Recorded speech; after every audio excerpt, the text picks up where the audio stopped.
Alrighty, welcome back everybody to our latest live stream. How's everybody doing this evening? Hope everybody's having a fantastic evening so far. There's actually a lot of severe weather ongoing right now. It's kind of surprising. We actually have 24 severe thunderstorm warnings ongoing. They stretch from all the way down into Mississippi and Alabama, all the way up to Michigan, and we also got some severe thunderstorm warnings over in the Dakotas, some in Nebraska. I mean, they're everywhere tonight actually. So we have a lot of coverage to get to in this forecast. Before we get too far into it though, if you're a new viewer, make sure to hit the subscribe button down below, like the video, I would appreciate it. Let's hop right into it though. We have a lot of warnings ongoing, so I want to hop to everything that we got on the radar as of right now. Again, a whopping 24 severe thunderstorm warnings at this given time. Starting out with areas in Alabama as well as Mississippi. We're going to start with those two states. We got a load of storms ongoing. It's primarily focused with this line of storms that is currently moving through central portions of Alabama. Near Montgomery, we've already had reports of 60-mile-per-hour winds. A lot of trees down as well. You can just see all these blue squares or rectangles, whatever you want to call them. Those are all damage reports of some sort. That might be trees, it may be power lines, it might even just be some sort of structural damage. So we have a lot of damage out there so far with this line of storms, but all these storms at this given time are producing between about penny and potentially quarter-sized hail, as well as that potential for wind gusts as high as 60 to 65 miles per hour. There's a warning ongoing as well going down to the south. That does include Greenville, Monroeville, Thomasville, a lot of areas. Again, all the left side of your screen is going to represent those names on the warning as of right now, but all these areas are included for that potential for damaging winds upwards of 60 miles per hour. And again, that's heading down to the south as of right now. This line will eventually move into southern portions of Alabama and potentially even into Mississippi, and it'll eventually potentially even head toward the Florida Panhandle. So that's going to be something else to watch as well. Let me turn off the temperatures here real quick. But those will be moving down to the south. We also have, it looks like, trees and power lines down over in Livingston as one of the reports. We also have multiple trees down blocking County Road 55. That's up in Lake Dam, excuse me. And then also multiple trees down in Clanton, trees down in Chilton County as well. Multiple trees down over in Deatsville. Yeah, we got a lot of trees down. So most of these reports are trees down or power lines down. Again, we had a 60-mile-per-hour gust over at Danley Field. That is near Montgomery, Alabama. We also got some more severe thunderstorm warnings back out into currently Mississippi. We got a couple over in eastern Mississippi. That's primarily with that line of storms. You can see both of these storms, again, producing damaging winds around 60 miles per hour. Again, these little pink areas might be representing some potential for maybe a little bit penny-sized hail. Those are moving down to the south as well. And again, Union's going to be next on track of that storm here in a moment. We do have a severe thunderstorm watch, by the way, ongoing. That goes until 11 o'clock Central Time or 12 o'clock Eastern Time. That might get canceled a little bit early. We might even see a new watch depending on what happens over the next couple of, really, next 15 to 20 minutes. But we also got another cluster of storms back out to the west. That's near Yazoo City. This is currently producing the potential for 60 miles per hour winds and as well as some quarter-sized hail embedded with these storms. Those are also moving down to the southeast. So again, this is a good look at it as of right now. A lot of storm activity down here in the southeast. Now, that's not all we have. We actually have another storm, it looks like, over in Texas right now. Considerable threat near Amarillo. And this is a bit more of a populated area just to the west of Amarillo. Let me go over to the high-def radar and let's go and take a look at this cell. This storm is currently producing 70-mile-per-hour winds and as well as potential for some half-dollar sized hail. Let me go ahead and load it up. There we go. So this is a look at the cell as of right now. This is currently moving down to the south. It's moving south about 20 to 25 miles per hour. That is, again, producing 70-mile-per-hour winds and as well as half-dollar sized hail. Hereford, as well as Wildorado, as well as Buffalo Lake and Dawn are all included in this warning. Again, that'll be moving down to the south at about 20 to 25 miles per hour. It does expire at 10 o'clock Central Time. So one storm ongoing there. Let's go back up to the north and take a look at the other cells. We have a whole severe thunderstorm watch ongoing currently in Nebraska. There's actually now a slight risk of severe weather up here. That was just newly introduced in the latest outlook. But this is a whole cluster of storms as of right now, primarily comprised of 60-mile-per-hour winds and hail the size of nickels. There's actually a little bit of quarter-sized hail back up near Broken Bow. I believe there was a tornado warning maybe a week ago or so back up in Broken Bow, if I'm not mistaken. Or this is actually the area that we covered not even that long ago. This is the area that saw really significant damaging winds the other day. But this is obviously another area that's we're going to see more severe weather in probably over the next couple of hours. Those storms are all moving down to the southeast. We also have another very potent cell, it looks like, over in Rosebud. This is currently producing hail up to the size of ping pong balls and as well as 60-mile-per-hour winds, and that is extremely large hail that we're seeing right now. That's moving down to the southeast. Rosebud will be in the track of that, as well as St. Francis. So definitely another storm to watch very closely. It looks very potent, though. I would expect maybe even a little bit larger hail out of that one. A couple of other cells back up here to the north. Let's go into the radar site. Let's get the high-def radar on here as well and take a look at what we got here. So as of right now, both storms are damaging winds around 60 miles per hour and quarter-sized hail. These storms are again moving off to the east at about 40 to 45 miles per hour, so they are quick-moving cells. They will be again moving off to the east. It looks like again these are in northeastern portions of South Dakota. We also got a couple of other strong storms back out into central portions of South Dakota. We also got a storm up here in Fargo currently that is moving down to the southeast. And Fargo, definitely make sure you're aware of this storm. This is currently producing producing some quarter-sized hail and winds around 60 miles per hour. That is also moving down to the southeast. So again, if you're in Fargo, make sure you're starting to get aware of this storm. That storm's moving down again to the southeast. It might just dodge you a little bit, but again, just be prepared for those threats as that moves down to the southeast. We even have more storms ongoing. I know where there's like so many areas tonight. It's crazy. We also got some storms though ongoing over in Michigan and extreme northern portions of Indiana. We actually got a little line of storms ongoing as of right now. Extends through central portions, or central southern, I should say, portions of Michigan, down into the Michigan as well as Indiana border. This again moving down to the south as of right now. All these storms, primarily these ones from Sturgis all the way back out towards South Bend, are producing some 60-mile-per-hour damaging winds. And again, this will be tracking down to the south over the next little while. Currently, let me go and put a track on this area of storms. I believe it's moving about 30 to 35 miles per hour. Let's go and put a track on this because I know Fort Wayne will be potentially in the track of this. And also, by the way, there was no threat of severe weather today. There still isn't any sort of marginal threat for severe weather. So this kind of came out of nowhere. But here's a look at the track currently estimated by radar. So timing on the left side of your screen. So South Bend probably within the next few minutes, as well as Goshen right around 901, Coldwater 902, as well as Angola, 928, eventually Kendallville right around 934, Warsaw 946, Auburn 951, Columbia City 1002, Fort Wayne 1017,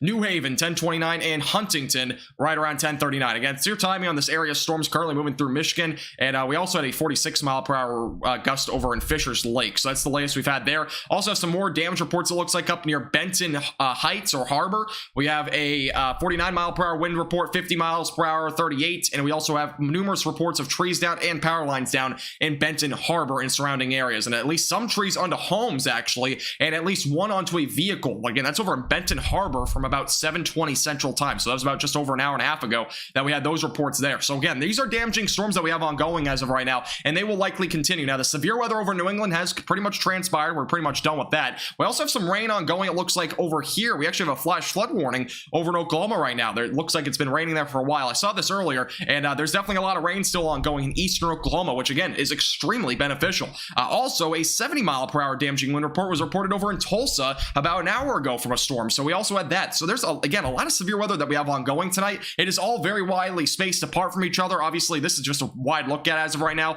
We got area up here, we got another area up here, another whole area down here, we got an area here, we got an area here, and we got an area here. We got about 6 different areas right now, and obviously the one over in New England is kind of moving off the coast now. But yeah, there's a lot of activity tonight. Again, we're gonna keep you up there with the latest. We're gonna be kind of covering everything. Again, if you have any specific questions about any of these storms ongoing, feel free to leave those in the chat, and we'll be keeping you updated. Again, this is a lot of crazy stuff that we got ongoing. Again, just make sure to hit the like button down below. I would really appreciate it. Again, if you're new here, make sure to hit the subscribe button, and let's hop into some questions. And by the way, this will be pretty interactive live stream. I'm not gonna have, again, there probably won't be any tornado warnings tonight. I would be surprised if there was one, but overall the threat should stay very low.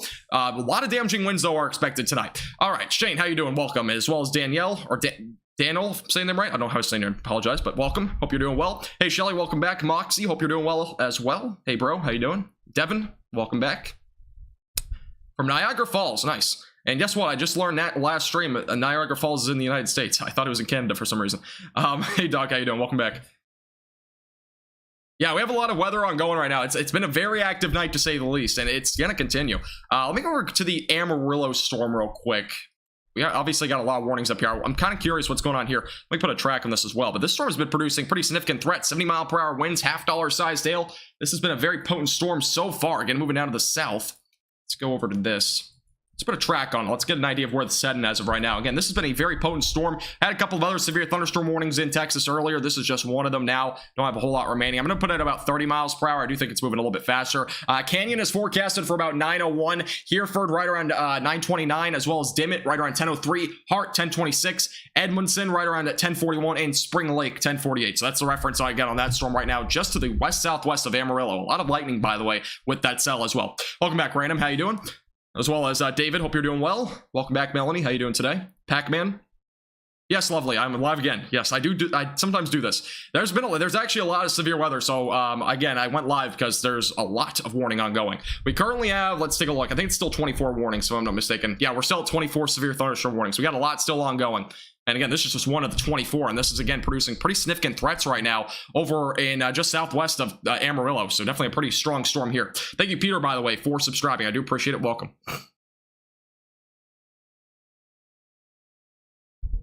Yeah, midnight. It's a pretty decent storm over there in Michigan. Definitely agree with that. Definitely a very decent storm there. Hey, Shane, how you doing? Welcome back. Sorry, I'm behind on questions, by the way, so trying to get to some stuff and messages, obviously. Thanks, Rod Guy. I get that a lot. Don't worry. It's not offensive to me. I do talk fast, and it's kind of how I run at this point. Thank you, Cam, by the way, for subscribing as well. Appreciate it. By the way, just a reminder, friendly reminder, please do not spam questions, comments, anything like that. Otherwise, you'll just get timed out. 24 at 10 p.m. I know, it is Vinny. Again, it's a very active. We're up actually to 25 now, so let's up that to 25. I don't think we've ever had this many warnings this late, to be honest. Again, 25 is a pretty significant amount. How you doing, Ryga? Raccoon, welcome back. How you doing? Didn't expect me to go live tonight. I'm pretty energetic tonight. I'm pretty happy to be live. And again, this will be a pretty interactive live stream. So again, if you have any questions, anything like that, feel free to post those in the chat. I'll try to get to them as well. Iowa tonight? I don't think so. Actually, believe it or not, I don't think we'll see too much in Iowa tonight. Most of the storm should be staying off to your west. And again, we have a lot of rain ongoing. Let's see, what area do we want to focus on primarily? We actually got a new warning up in North Dakota. Napoleon currently seeing a 60-mile-per-hour storm as well as half-dollar sized hail. This is the latest warning up this direction, currently near 34. So this is, again, a brand new warning that just got issued about 7 minutes ago. Again, radar indicated threats, but that's moving down to the east-southeast. Fredonia is going to be on the track of this as well, and I'll be moving down to the east-southeast. We also have some hail reports from earlier around golf ball-sized hail from another cell, it looks like. That was probably the one near Lisbon now that's kind of weakened out, but we had a lot of hail, it looks like, over here. Apparently, hail was coating the ground as well, from pea-sized to quarter-sized hail over Marion. So we've already seen some pretty significant cells there. And again, if you're over in Fargo, just heads up. We have a little storm heading toward your direction. Fargo's a little bit more of a populated area, so I just want to kind of give you a heads up. And if you're over in Fargo, be aware of this storm. Again, we got 25 severe thunderstorm warnings ongoing. And again, we're going to see probably more from that tonight. It's pretty an active night so far. And again, if you guys are wondering about location tonight, I will probably be going all over the place. So just kind of reference for that. Unless there's some specific storms that we have to take a little bit more of a look at. But we do have a lot of storms on the map, and they're all spread out tonight. I mean, we're talking anywhere from North Dakota down to South Dakota, into Nebraska, to Texas, to Mississippi, Alabama, Michigan, Indiana now. I mean, they're all over the place tonight. It's a very active evening so far. Thanks, Robin. I appreciate it. Hope you're having a good night, by the way. Again, we also have a couple of other storms over here. This is over in South Dakota near Ipswich. These are producing 60-mile-per-hour winds and quarter-sized hail. These are also moving down to the southeast. So a lot of storms again ongoing. A couple of other strong storms as well back out south of Mobridge as of right now. This is, again, I mentioned this before. This looked to be the most potent storm that we have going as of right now. I am curious. Let's go and take a look at the hail radar, and let's get a view on this storm. Let me go put on the hail radar. It's actually weakened down to quarter-sized hail in the latest update. I'm kind of curious, though. Let's see what the hail radar is estimating at this given time on this cell. And as of now, the hail is currently estimated around potentially ping-pong to golf ball size. So it's still estimated around there, but they just downgraded to quarter size, so there must be something indicating that might be weakening a little bit. But overall, the radar, for me at least, shows pretty decent hailstone sizes. It might be a little bit further away from the radar site, too. That might be why. That's a pretty impressive cell. That's near Parmalee, saying it right. So that's where we got it as of right now. A lot of flash flooding in New Orleans today. Really? I didn't even know that. Hey, Brandon, how you doing? Welcome back. I appreciate that, Brandon, a lot. Thank you. By the way, I've been tuning into your live streams recently. They're definitely very good. You do a great job at your storm chasing. The great work up as well.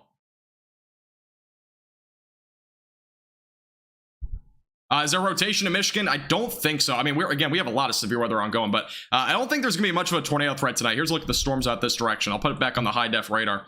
It's an idea of what we're looking at here. Let's go and do that. Let's look at the high-def radar. So mainly damaging winds. We do have an outflow boundary, as I mentioned before. You can kind of see it here from South Bend back out closer to areas near Sturgis. Again, that outflow boundary will be carrying these storms down to the south. Most likely going to see some storm activity maybe near North Webster, Syracuse potentially. Fort Wayne also, not out of the question tonight. If you're over at Fort Wayne, I know I have some viewers from there. Definitely a possibility that we do see some storm activity down that direction as well. So again, we got a lot of activity ongoing tonight. Again, we'll keep you updated with the latest. And again, if you have any questions specifically about any of the storms, feel free to leave those in the chat. Because we do, again, have a lot of severe weather ongoing. All right. Is there going to be storms in central Wisconsin tomorrow? Probably not. They'll probably stay to your south. But other than that, Wisconsin on Saturday has a much better chance of severe weather. Again, check out our latest forecast if you want the full breakdown on that. We have a lot of warnings tonight, so I'm not going to really touch too much into that. But Let me go over back to the, again, here's a look at the velocities, by the way. And you can see the brighter greens, again, representing higher wind speeds. Middlebury right now is seeing probably 60-mile-per-hour winds. And that's going to be going towards Millersburg as well. So definitely a very high winds directing right now down to the south. Definitely have some very strong downburst winds overall. And latest report again up at 8:21. This was almost 30 minutes ago over Fisher's Lake. We had a 46-mile-per-hour wind report with this line of storm. So as of now, again, high winds on, obviously ongoing right now. No problem, right, guy. Appreciate you tuning in.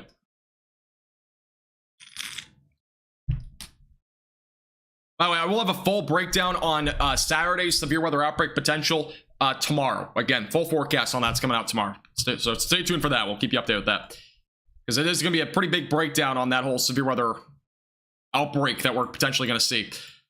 And by the way, here's a look at back down in the southeast. I mentioned this before. A lot of damaging winds with all these storms. 60 miles per hour is really what we're looking at in most of these storms right now. But a lot of these are outflow driven, so we're not going to see a tornado threat out of these by any means. But 60-mile-per-hour winds, again, can do some pretty decent damage. So, again, stay away from windows. A lot of trees are down from these storms as well. So just keep that in mind. Again, outflow boundary currently going through areas near Canton and just off to the north of Ridgeland. Again, this outflow boundary currently is moving down to the south and southeast. So definitely a decent area of storms right now heading down that direction. A big cluster right now at this direction. And obviously, we have the entire line of storms. Let me put back on the other radar here so we can kind of get a better idea of it. Or we're going to have to crash the program real quick and relaunch it. All right, one moment. This happens for some reason. I don't know why. All right, let's go back down here. This is the other radar. It'll give us a little bit better view of these storms, though. Again, a pretty decent line of storms. We actually have a new damage report coming over in Livingston of trees and power lines down on our recent report. That's just northeast of York, so just keep that in mind. Again, these storms are producing some pretty decent damage. Again, just stay away from windows. Stay at the lowest floor possible as this line moves down to the south. Be in shelter, because, again, these are some pretty dangerous storms. Even though it's just a line of some 60-mile-per-hour damaging winds, it can cause some pretty decent damage. And these storms, again, really commonly produce damage like this, especially with those power lines over ground and not underground. So just keep that in mind. You too, bro. Appreciate you tuning in. Still bone dry in Sherman. I apologize. Are you talking about Sherman, Texas? Because Sherman, Texas actually was like, I think the high was 91 degrees today. It's actually a pretty nice day. Thank you, Copper, by the way, for subscribing. I appreciate it. Welcome.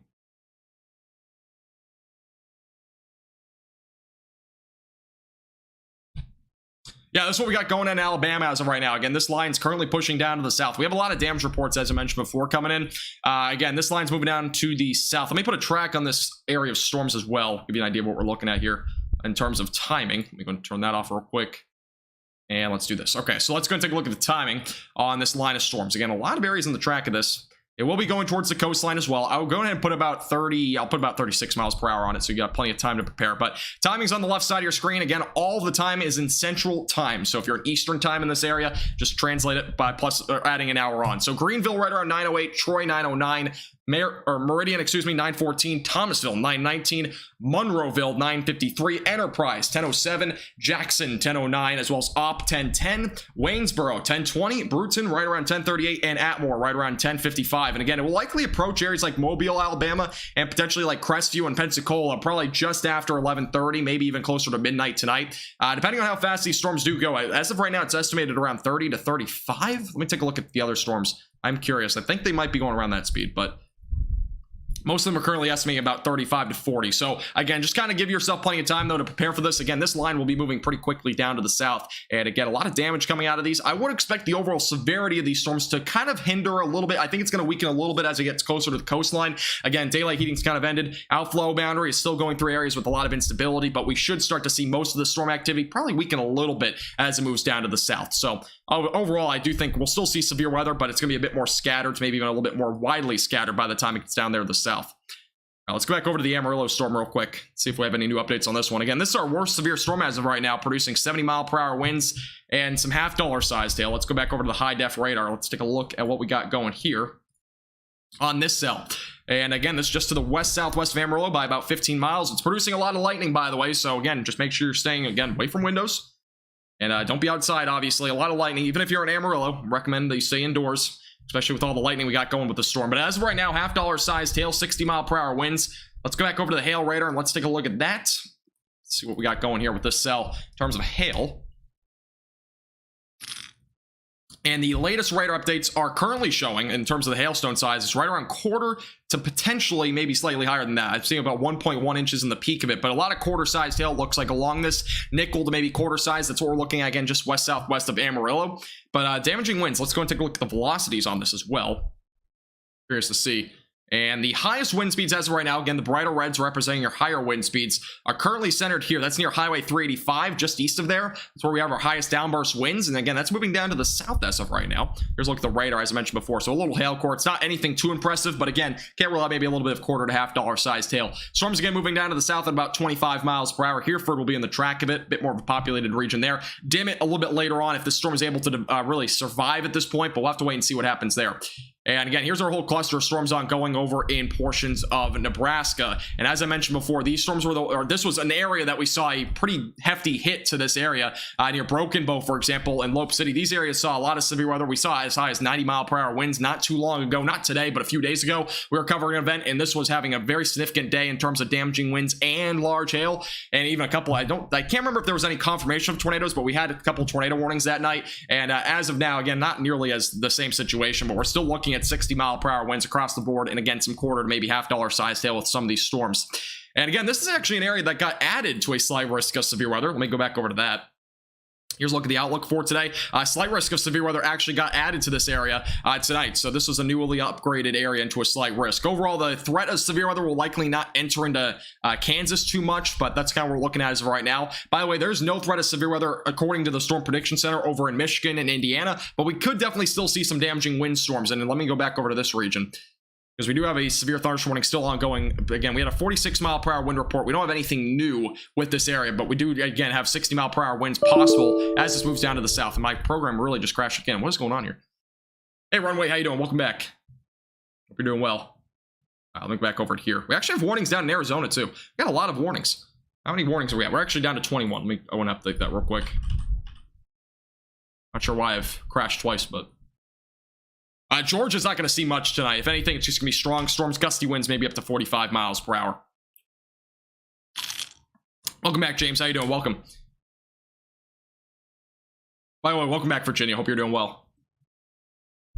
Saw you earlier, but hope you're doing better. Hey, Dave, how you doing? Welcome. Thank you for subscribing. All right, let's go back over to the timing on this. Again, this is moving south at about 25 to 30 miles per hour. Middlebury, by the way, probably seeing the highest wind speeds out of this area of storms. Let me go back over to the velocities. Hopefully this doesn't crash again. The crashing's kind of been annoying recently. Here's a look at the winds, though, as of right now. We have a couple of areas. The main area is right now near Middlebury. That is probably the highest wind speeds that we have. That's going to be going toward Topeka as well as maybe Millersburg. Again, that's moving down to the south through northern Indiana. And it'll eventually be going down to the south toward Highway 6. And Albion is also in the track of this probably a little bit later on. That's kind of the track in terms of the high wind speeds. And the highest wind speeds currently located right about there. That is, again, moving down to the south. A lot of wind ongoing. Again, we have 21 severe thunderstorm warnings, and we may get more. So, a very active night so far. We also have 3 flash flood warnings, by the way. One of those actually in Oklahoma. So we have a little bit of a flash flooding concern in some areas as well. Let me go back over to the regular radar here. We'll go to this, and let's go and take a look at the severe weather back out into the north. We have a couple of storms ongoing over North Dakota. Let me see if we've got a good radar site. We got one over here in Bismarck, so take a look at this. And the storm as of right now still producing some $half-sized hail, damaging winds around 60 miles per hour. This is the latest radar update. So again, $half-sized hail, damaging winds up to 60. This warning does expire at 9:30 Central Time. It's moving down to the east-southeast. Let's hop over to the hail radar. Let's take a look at what it's estimating in terms of hailstone sizes as of right now. And the latest radar scans are still showing probably right around $half-sized hail. We're seeing quarter up to $half-sized hail. Again, 1.25 inches in diameter is $half-sized hail. Quarter-sized hail is an inch. And ping pong ball-sized hail, for reference, is 1.5 inches in diameter. So just if you're a little bit more new to the hailstone sort of stuff, that is kind of what we're looking at there. But as of right now, again, it's $half-sized hail. That can damage vehicles, can potentially damage more than just vehicles as well. Roofs, shingles, that sort of thing definitely could potentially be damaged from that sort of hail. Again, Fredonia is going to be in the track of this as well, moving down to the east-southeast. definitely a pretty dangerous storm there. And again, Fargo had a little cell over here. I believe this one's weakening out though, which is good news. And the warning is probably gonna be let to expire. We did have quarter-sized hail reported over in Wheatland. Overall, the cells may be producing still maybe up to nickel-sized hail. Can't rule out a little bit of gusty winds, but that is moving just off to the south of Fargo, which again, I know Fargo is a bit more of a populated area. Luckily, you got a little bit of a spare miss from that, and it's also starting to weaken out, which is extremely good news for that area. We still have another ongoing severe thunderstorm warning in South Dakota. Top over to this as well. I'm going to go down to this radar site to make it a little bit easier. This cell is now a considerable threat. It's actually up to golf ball sized hail now. So we have been upgraded onto the hail potential with this storm. And I was mentioning it before. I think it got downgraded to quarter size. It is back up to golf ball size though now. And you can see that is the ongoing hail core. We had a couple of them. One back up just to the west of Parmalee, and as well as one just off to the west-southwest of Parmalee. So we got going as of right now. Pretty significant hail. Again, moving toward Rosebud as well as St. Francis. A couple of areas to watch very closely. Thanks, Tracy. I appreciate it. And again, if you're just tuning in, I would appreciate it. Again, if you hit the subscribe button, we'll keep you updated with the latest. We got, again, 21 severe thunderstorm warnings as of right now. We got a lot on the radar right now. Actually, we're up to 22. So let me go and update that. Up to 22 warnings as of right now. Anything for South Dakota? Not much. I think this might be the only storm in South Dakota right now. We got a couple up to the northeast, but those are not really severe at this time. Let me go over to the hail radar. Let's take a look at that. I'm curious. I'm pretty sure this hail has definitely gone up a little bit. Yeah, this was the storm actually it was originally, I think, $half or ping pong ball sized hail. It got downgraded to quarter size, and it's now back up to golf ball size. So it's been kind of going all over the place here. Let me take a look at the latest scans. As of now, they're around golf ball sized hail, just back off to the west of Parmalee. So again, north of Highway 18, moving down to the southeast. That's where we got those hail areas right now ongoing. So a couple of little areas to watch very closely there. Let me back to the live radar. Let's go to the overall live radar across the map, and we'll go kind of check out a few other areas here. We got a line of storms going through Nebraska. These might push into extreme northern portions of Kansas, but overall, main threat is just going to be damaging winds up to 60 miles per hour. Again, this is an area that we saw a couple of tornadoes not too long ago, or at least some sort of damaging wind event. We had like 90 mile per hour winds back up near Broken Bow a couple of days ago. Obviously, this is not the same situation. 60 mile per hour winds across the board. Pretty scattered overall threat. Let me take a look at the velocities. Let's take a look at that. And as of right now, highest wind speeds, actually, there's a little bit of the highest wind speeds as of right now just southeast of Broken Bow, but as we go down to the south or west as well, we see again some damaging winds potentially around 50 to 55 miles per hour. Can't roll it up to 60, but overall I think the threat is slightly lower back down to the southwest. Talk back over to the live radar. Again, that's a look at as of right now. We're going to take a broad view of everything, and we'll head back down over to, let's take a look. Again, we got one warning ongoing in Texas. We'll be covering that pretty closely. We do have a new severe thunderstorm warning back up over near northwest of Fort Wayne. This is a new warning that just came in. Again, these storms have been producing a load of lightning recently, and not just that, but also potential for some damaging winds around 60 miles per hour. This storm's ongoing for Topeka as well as New Paris, Goshen. Middlebury's also seeing the storm. Obviously, they've probably already seen the worst of the damaging winds. This storm is moving down to the south-southeast at about 20 to 25 miles per hour. It's not moving 15, I don't think. It's moving a little bit faster than that. This will be, again, moving down to the south-southeast and potentially going towards areas like Fort Wayne tonight. So I know a lot of people from here are watching from potentially Fort Wayne. And again, I'll be an area in the track of it. Again, damaging winds around 60, and as well as penny-sized hail possible. And again, we have an outflow boundary ongoing. That's going to be potentially producing more storms as it moves down to the south and south-southeast. So definitely an area of storms to watch. Again, we have a lot of lightning with these storms. The ongoing line is extending from Jackson almost up to Lansing, all the way back over to South Bend. So it's definitely a decent area of storms at this point that we're watching, moving down to the south. So a lot of storms ongoing right now. Hey, Productions, how you doing? Welcome back.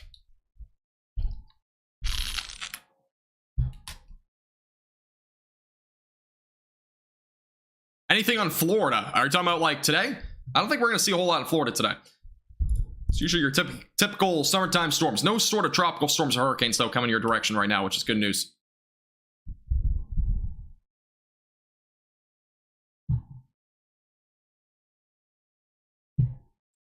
No problem at all, Darcy. Appreciate you tuning in. Yeah, again, Fort Wayne can probably be in the track of this storm pretty soon. Let me go back over to the timing on this.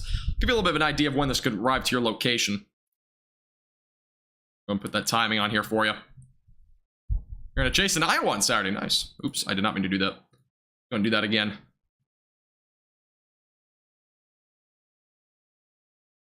Stay safe out there, by the way. There will be pretty dangerous storms on Saturday, it looks like. All right, here's a look at the timing. I think it's going about 25 miles per hour. Again, it's being carried by an outflow boundary. Here's a look at the timing, though, on the left side of your screen. Again, Goshen right around 918. Angola right around 933. Kendallville right around 9:48, Garnett 10:08, eventually going towards areas like Auburn 10:09, Warsaw 10:13, Winona Lake 10:14, Columbia City 10:25, Fort Wayne 10:43, North Manchester 10:52, and New Haven 10:58. And that's your timing on this area of storms. Main area of damaging winds likely going to be going probably towards areas like Fort Wayne or North Manchester. Kind of in this range here is probably where your damaging winds will be kind of going towards. So maybe Fort Wayne. We'll have to wait and see. It's currently directing itself down to the south and southeast as of right now.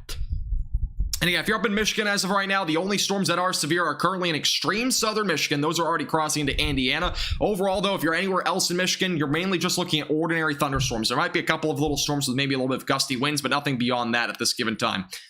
All right, let's head back down to the south. We do have a new severe thunderstorm watch. I believe that got issued. I don't think this is extended. I think this got, okay, this is a new issued severe thunderstorm watch. This goes until 2 a.m. for those down in portions of southern Alabama and southeastern Mississippi. This is producing the potential for damaging winds up to 65 miles per hour with any storms that do develop. And again, it's all outflow driven. So that's what we're looking at as of right now. And we have a lot of severe thunderstorm warnings ongoing down this direction for damaging winds, again, around potentially 60 to 65 miles per hour. So again, that's our latest warning down in this direction.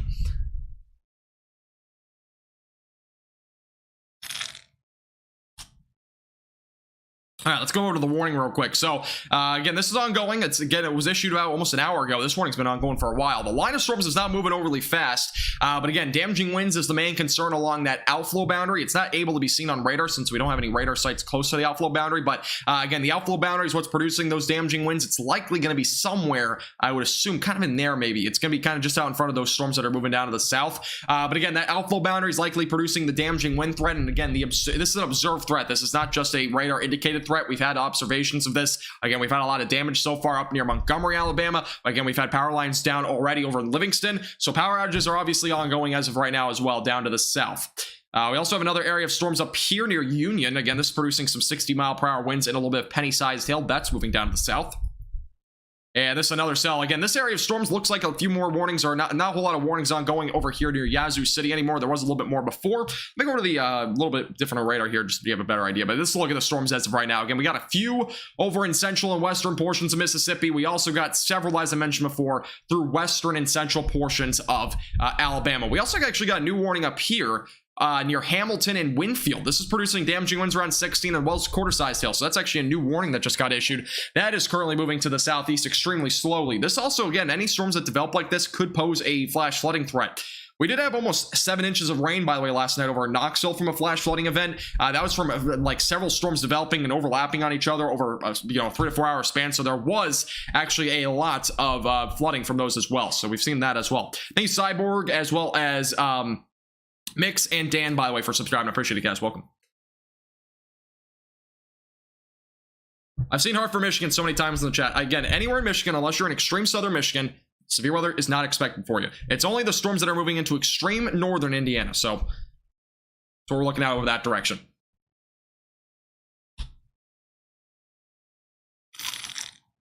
All right, let me go back over to, let's see. Take a look at the live radar again. We got still one storm ongoing in Texas. Let me go back over to Texas, I think, real quick. And we'll also go back up to South Dakota. We have a new update on that storm producing some very large hail potentially. Over west of Canyon as of right now, this warning is now down to quarter-sized hail. The hail overall looked like it was not that strong. So just kind of a reference for that. This storm is definitely starting to weaken a little bit in terms of the hail. Let's go back over to the live radar. Let's take a look at the high-def radar. Again, look and see what we got here. This storm's currently moving down to the south as of right now. And it's not updating. Let's try this again. Yeah, this is a cell right now southwest of Amarillo, so it's a little bit more of a populated area. Curious to see if this will actually load. It doesn't look like it's going to load here, though.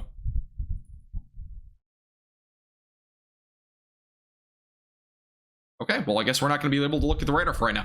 Let's go back over to this radar for right now. This is, again, the storm that we're looking at as of right now. This is moving down to the south, 70-mile-per-hour winds ongoing with this storm. That's the main threat. Again, it's a considerable threat. It is going toward Hereford as of right now, just southwest of Amarillo. And again, this storm's moving down to the south. It is not going towards Amarillo, but there is a lot of lightning, so just stay indoors. If you hear any thunder, again, when thunder roars, go indoors. That's what you should be doing with any of these cells. This one, for example, currently moving down to the south. And again, this is our only storm that we have ongoing in Texas. Otherwise, we have a little bit of a flash flooding concern in eastern Oklahoma, but other than that, that's what we got going there. We do have a new report of some hail, by the way. This storm over near Parmalee, this storm has changed so many times with the hailstone sizes. It has been reported not too long ago that we had some $half sized hail near Vittel. That was a new area that we just had some $half sized hail reported. This storm is back down to quarter sized hail. So this storm keeps changing in terms of its hailstone sizes. It has gone down a little bit though. So just a little bit update there. Also got some storms back up here to the north that are ongoing. That are not severe, but a lot of strong storms right now just to the south of Highway 12. These are currently moving down to the south and southeast. Again, that's in northeastern South Dakota. We also got another storm ongoing up here, producing some $half sized hail, moving down to the southeast. Again, this warning does not expire until 10 o'clock Central Time. That is moving down to the southeast. So again, we got a lot of warnings ongoing. Let me take a look if we have any updates on those warnings. We're currently actually down to 18, which is good news, but I do think we're going to still see a good amount here for the next few hours. Cody, my latest thoughts and everything like that are on my latest forecast. Go check it out. You can click my channel name, and you can check out my latest forecast.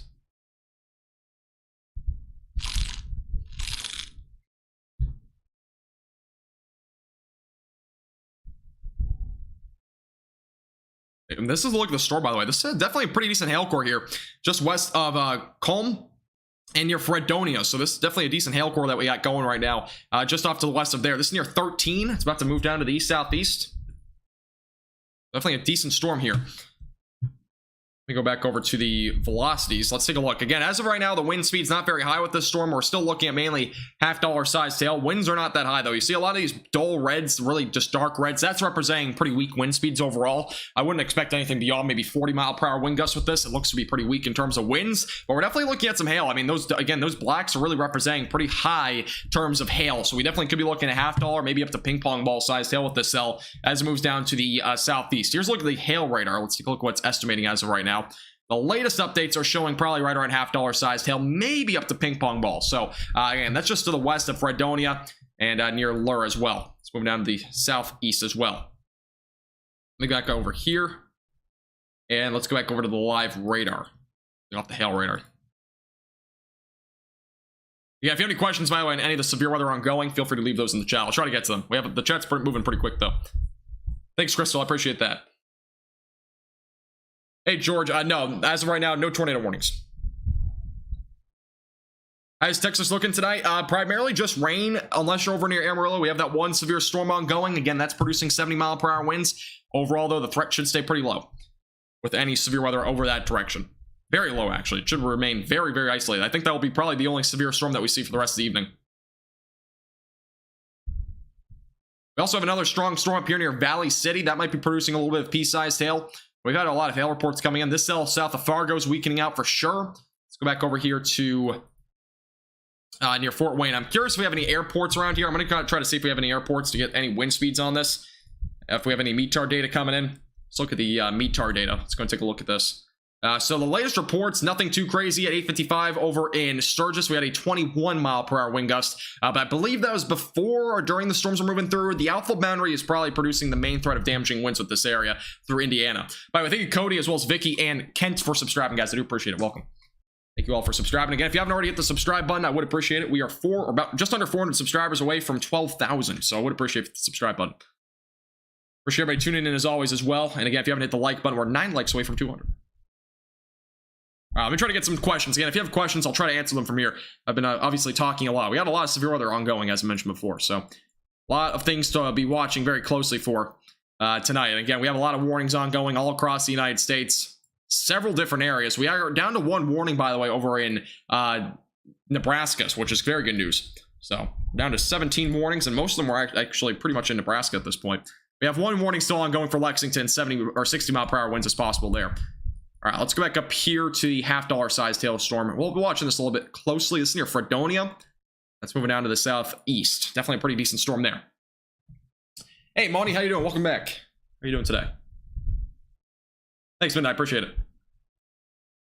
I think I've been pretty energetic so far. I've been talking a lot. Been talking pretty quick, too. Is Montana bad? No, Montana's not seeing anything tonight. I don't think, at least, right? Nah, Montana's not seeing anything. Montana is chilling tonight. Same with New England, by the way. New England's pretty much done for the severe weather tonight. And next chance for severe weather for New England is actually tomorrow. Well, not really, but for extreme western New England, if you're in western Massachusetts, a very low-end chance for severe weather tomorrow. Again, heading to maybe Sunday, there might be something returning. We'll be watching that pretty closely as well. A lot of severe weather, as I mentioned before, over the next several days. And that severe weather outbreak, as I mentioned before, returns on Saturday to the Midwest. This is Fredonia, North Dakota, as of right now. Yeah, North Dakota. I have to always check, but yeah, this is North Dakota.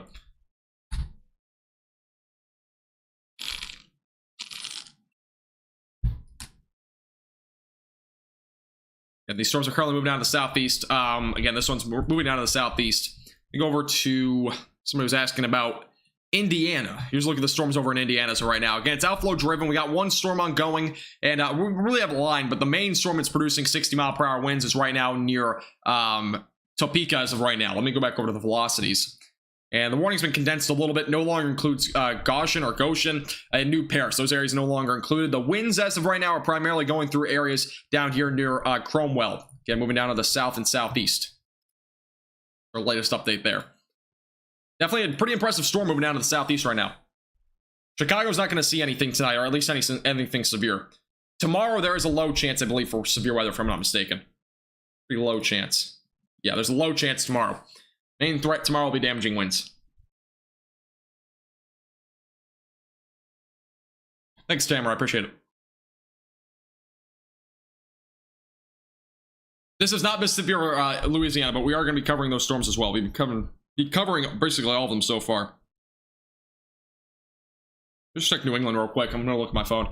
Yeah, we actually have still a line of storms ongoing in northeastern Maine, but that's moving out toward Canada, just for reference. So overall, severe weather is pretty much done in New England, which is, again, very good news.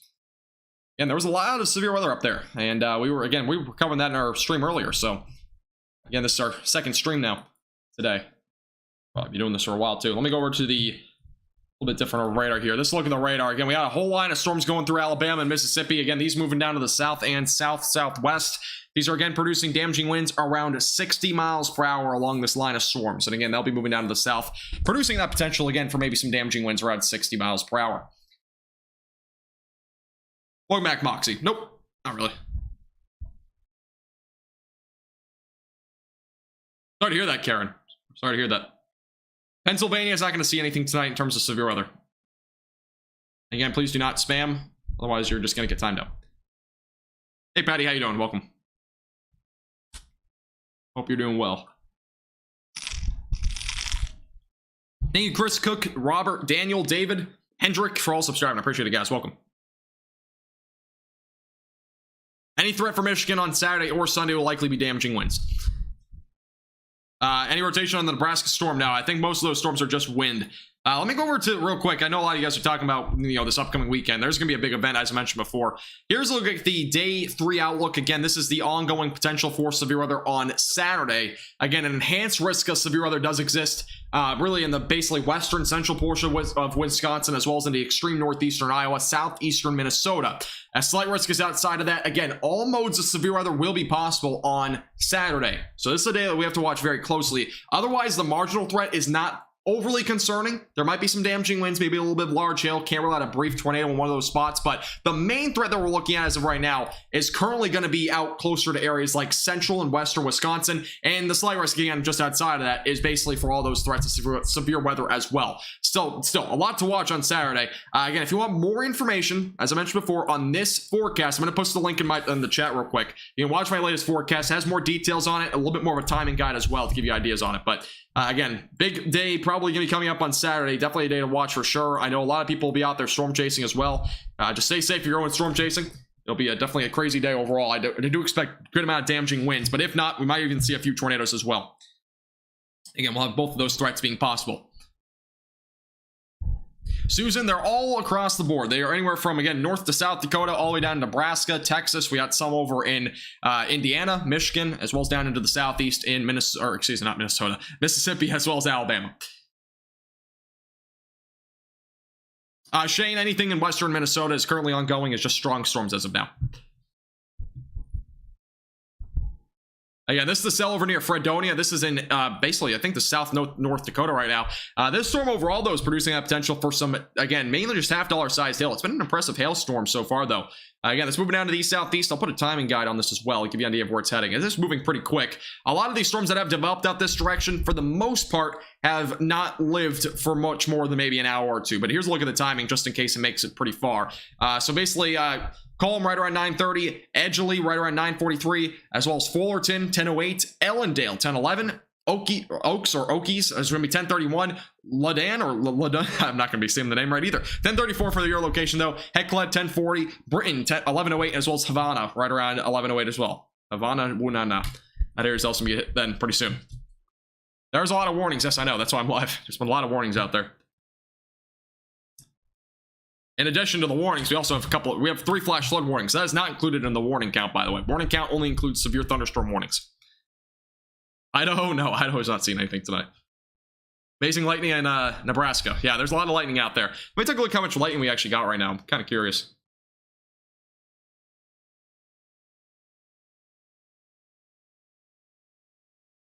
Thanks, Tamara. Appreciate it. You too. Colorado, that's a good question. I don't think you're seeing any severe weather either, but there's a couple. I think there's a storm south of Colorado Springs, but I think that's been kind of weakening here recently. Current lightning across the board, we have about 900. We actually have about 1,000 lightning strikes across the entire United States. Most lightning has been with the Mississippi and Alabama storms. We currently have about 700 strikes per minute down in that area. That includes basically just western central portions of Alabama into central and eastern portions of Mississippi. A lot of lightning down that direction. A lot more lightning than I thought. We got a lot of lightning down in the southeast tonight. No, I don't think anything's going on in Florida right now. Let me take a look. I haven't really looked at Florida. Yeah, nothing on Florida right now.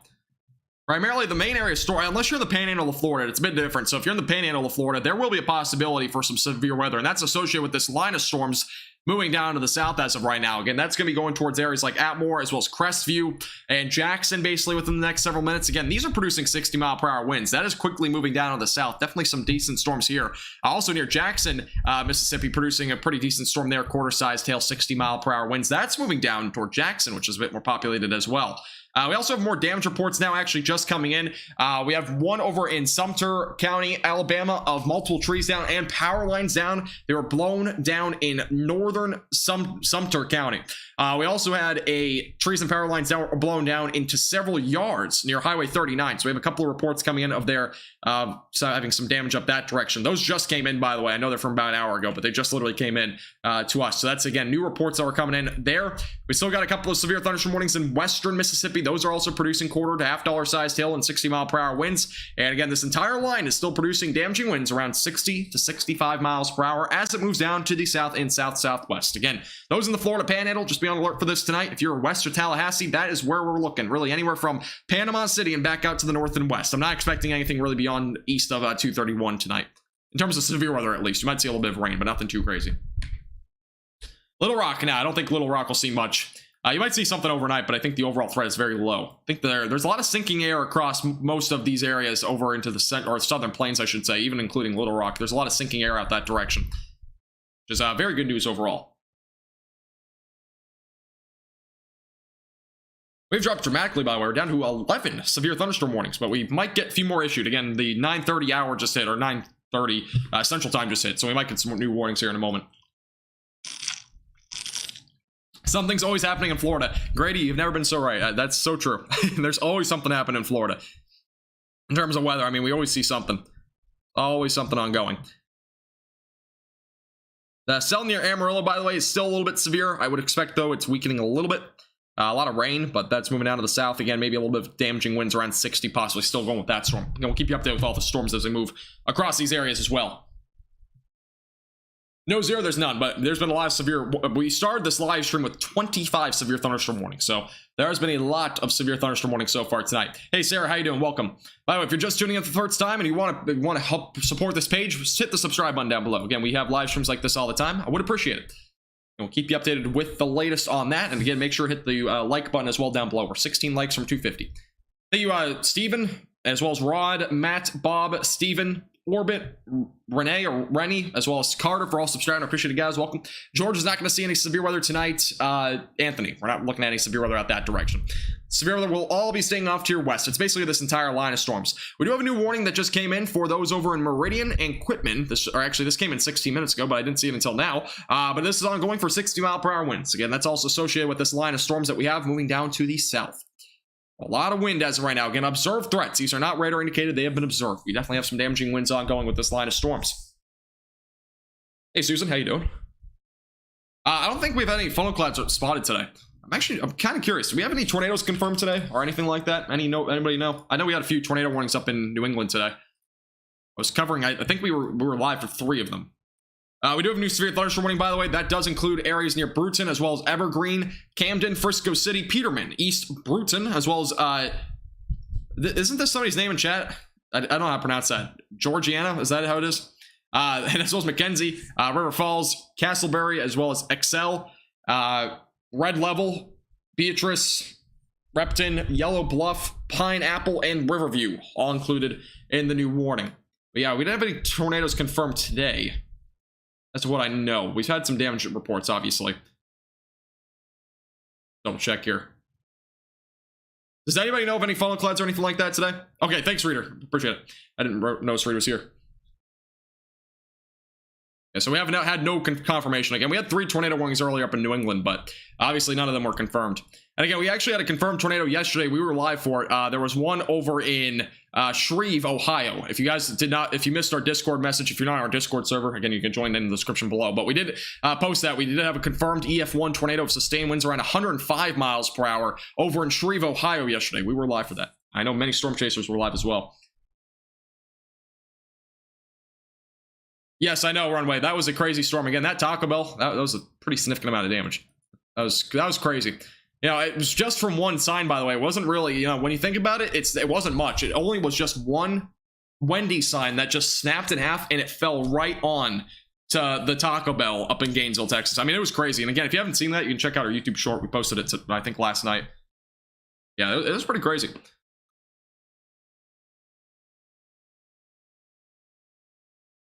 Hey, Rhonda, how you doing, by the way? Welcome. Northeast Alabama. Hope you're doing well up that direction. Thanks, Benny. Appreciate it.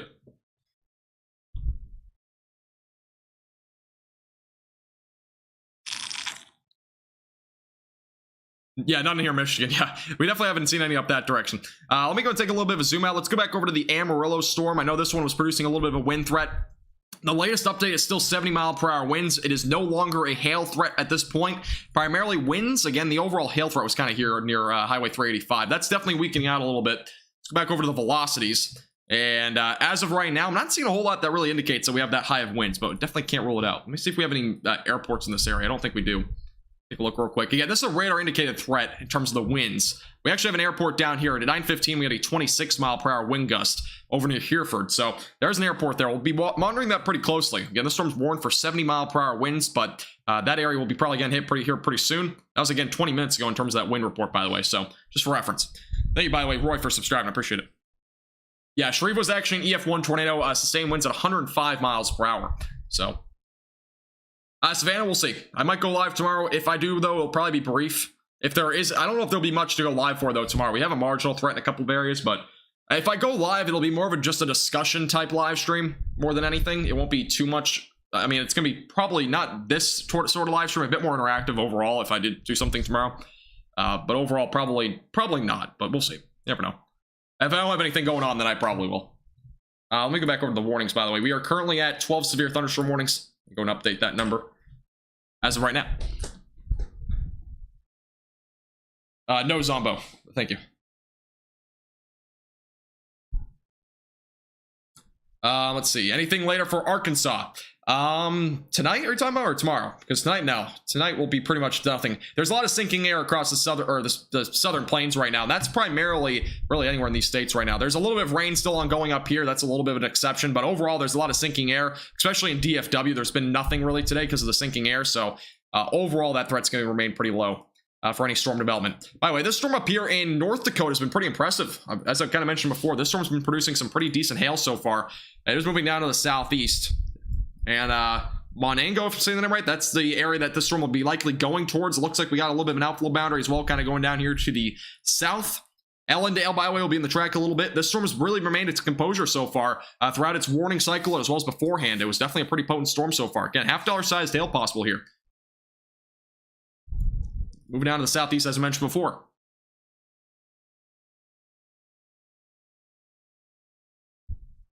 Really? That's crazy. It's crazy to hear, Georgiana. I don't know how to say your name, but that's pretty crazy, especially on your birthday. That's really, really crazy. Northern Indiana, let's go over to that direction. We have a few strong storms, by the way, in southeastern portions of North Dakota. We also got some strong storms over in northeastern South Dakota. The one warning we had ongoing has now been basically subsided, obviously expired. We have no warnings ongoing with this line, but we do have a report coming in of a public shared a picture of a 12-inch diameter walnut tree limb down at the Michigan and Summit area. So that's over in St. Joseph County. So that was the latest update we have there. But this is just an ongoing strong storm. It's still outflow driven. Pretty clearly have an outflow boundary currently going through areas in northern Indiana. And again, it's moving down to the south and southeast. Again, going towards Fort Wayne, potentially a little bit later. So we'll have to watch that area still pretty closely. But overall, I think the main threat with this storm will be gusty winds, maybe up to 50 to 55 miles per hour. Would be surprised though if we get a special weather statement for this. I don't think we don't have any special weather statements going on right now. I'm kind of surprised. But this is definitely probably producing a little bit of gusty winds at this point. Anderson, I don't know. Depends on where you're at.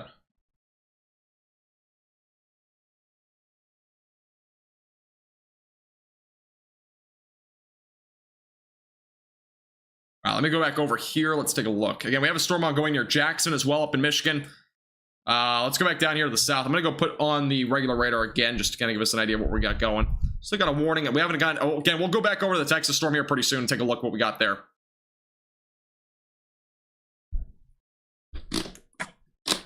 Hey, Grant, how you doing? Hear thunder in Louisiana? Let me take a look. I don't think we have much going on in Louisiana. Unless you're like extreme eastern in Louisiana, I'd be pretty surprised if you're hearing any thunder right now. Might see some lightning, though, out in the distance. Ongoing, again, we have a whole area of storm still ongoing. All these producing 60-mile-per-hour winds. We have, again, a lot of damage reports on these as well. Again, all moving down to the south. George, I recommend radar scope or my radar.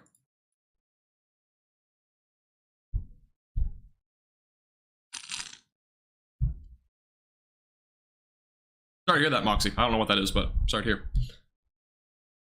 All right, let's take a look. We actually have a few mesoscale discussions going. So as of now, this is the latest. This was from about an hour ago, but I didn't realize we had some of the mesoscale discussions ongoing. But as of right now, again, strong storms are still ongoing. That's pretty much a given at this point. We'll have more strong storms and potentially some isolated severe storms still ongoing across areas in central and southern Mississippi over the next few hours. Just kind of a little bit of an update there. And we still have an area of storms over in Nebraska. What the Storm Center thinks will happen, which I kind of agree with at this point, storms may still produce some damaging wind gusts throughout the 10 to 11 o'clock Central Time hour over in southern Nebraska before starting to diminish. Makes a good amount of sense there. They have already started to diminish. And severe threat is currently ongoing still in northern Indiana and northwestern Ohio, but a watch is not expected. That was actually 15 minutes ago we had that mesoscale discussion come out. And that's up in this direction, just for reference. So again, we have that complex of storms up this direction. Here's your severe weather potential area. Might see an isolated damaging wind gust or two in this area, but overall, again, the severe weather threat should remain fairly low up here in northeastern Indiana. But again, we're still looking at some gusty winds. Again, that might knock over a couple of those small trees or even some branches as heads down to the south towards areas like Fort Wayne. Thanks, R2D2. Appreciate it.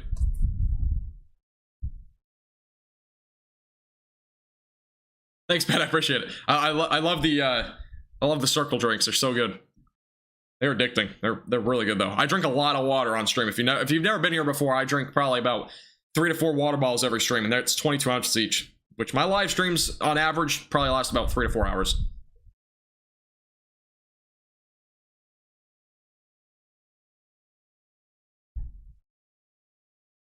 Oh, that's weird, Moxie. All right, let me go over to let's go to this real quick. We still have 12 severe thunderstorm warnings ongoing. Again, nothing up here. We actually have more damage reports coming in from this area of storms. We have reports of several trees down in the vicinity and a report of a power pole down over in Casalopus, saying them right, over in Cass County, Michigan. That's in southwestern Michigan. We have that report coming in, and also a few trees down and power poles down over in Marcellus, over in Cass County as well. And again, we had a walnut tree limb down over as well, 12-inch one in southern portions of Michigan as well. So that's our latest updates over that direction. I also have some rain reports coming in as well. I'm curious. Let's take a look. So not even an inch of rain over at the airport, and under an inch. Okay, so nothing too crazy. No flash flooding concerns, it looks like, as of right now over in those areas, which again is pretty good news. We're not looking at any flash flooding. We had a lot of that yesterday night. Again, if you missed that, actually, I think Ryan Hall posted it on Twitter. There was a pretty decent amount of rain over in Knoxville. I didn't notice it until somebody showed me that. I was pretty much in bed by that time, but Jelly, it's all right. It's not a big deal. Off-topic stuff is fine. It's not as big of a deal as you might think, especially in this type of stream. Again, this stream is a bit more of an interactive stream to begin with. So we're up to 13 severe thunderstorm warnings. By the way, we just got another one. Not sure where the other one is. Again, we started the stream with 25 for reference. This is a storm over in North Dakota, by the way. Again, this is producing a pretty decent amount of hail right now, west of Mongengo right now. What do you mean by that, right guy? Well, what about New York State? We're not looking at anything in New York tonight. Everything's basically cleared out at this point. A friendly reminder, if you're just tuning in, make sure to hit the like button. We are 17 likes from 300. And also, if you want to support our page a little bit above and beyond, again, make sure to hit the subscribe button down below. Would appreciate it. We are on the road to 12,000 subscribers. We are currently, I think, 338 away.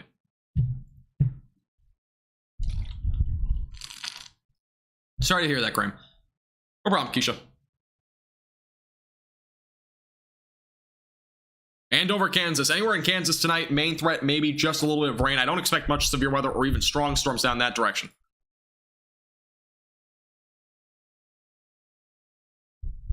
A mesoscale strength index value of 3,000. I'm not gonna lie, I've never even heard of that. I use radar scope, but I've never heard of a. What are you looking at specifically? You're talking about like hail or something? I don't think hail. That has nothing to do with hail though.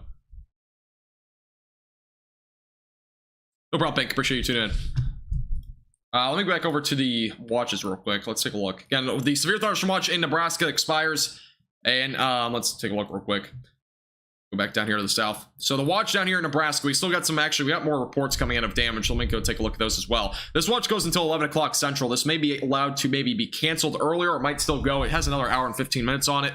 But as of right now, 53 mile per hour report came in over at the Lexington airport. We also had a 57 mile per hour wind report over in Cozad, Nebraska. We also had, again, two tree branches down, large tree branches down over on a highway, estimated 4 to 5 inches in diameter. And we also had a 61 mile per hour report, over in North Platte from 8:14. So it was about an hour and a half ago.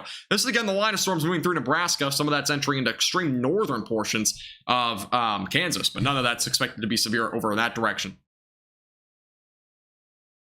Cool air feels so nice. I know it. Are you talking about the Cape Index? Is that what you're talking about? Cape Index I just call Cape. But if that's what you're talking about, the Cape Index, I don't know what state you're looking at, but it's probably, there's some areas that might still be up that high. Yes, Grant, I'm very familiar with derechos, yes. We've been covering those for a while. We had one not too long ago. We actually had one a couple weeks ago. Up in the northern plains, up in Iowa and whatnot. No problem, right guy. Yeah, I think if it might be Cape Index though, but that's what somebody said in chat. It might be. Send me something on Twitter. I'll take a look. I don't even have Twitter open. Let me take a look. Let's take a look. I actually have 7 notifications on Twitter. What's going on? By the way, Reed Timmer followed me on Twitter. I appreciate that, Reed Timmer. Actually, I need to follow you. I'm not even following anybody on Twitter. My Twitter, I don't use Twitter much, but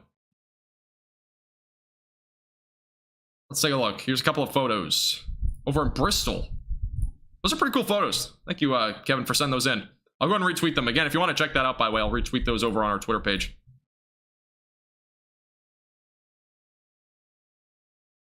Also, Brandon, thanks for following me on Twitter, by the way. Appreciate it. You're still here.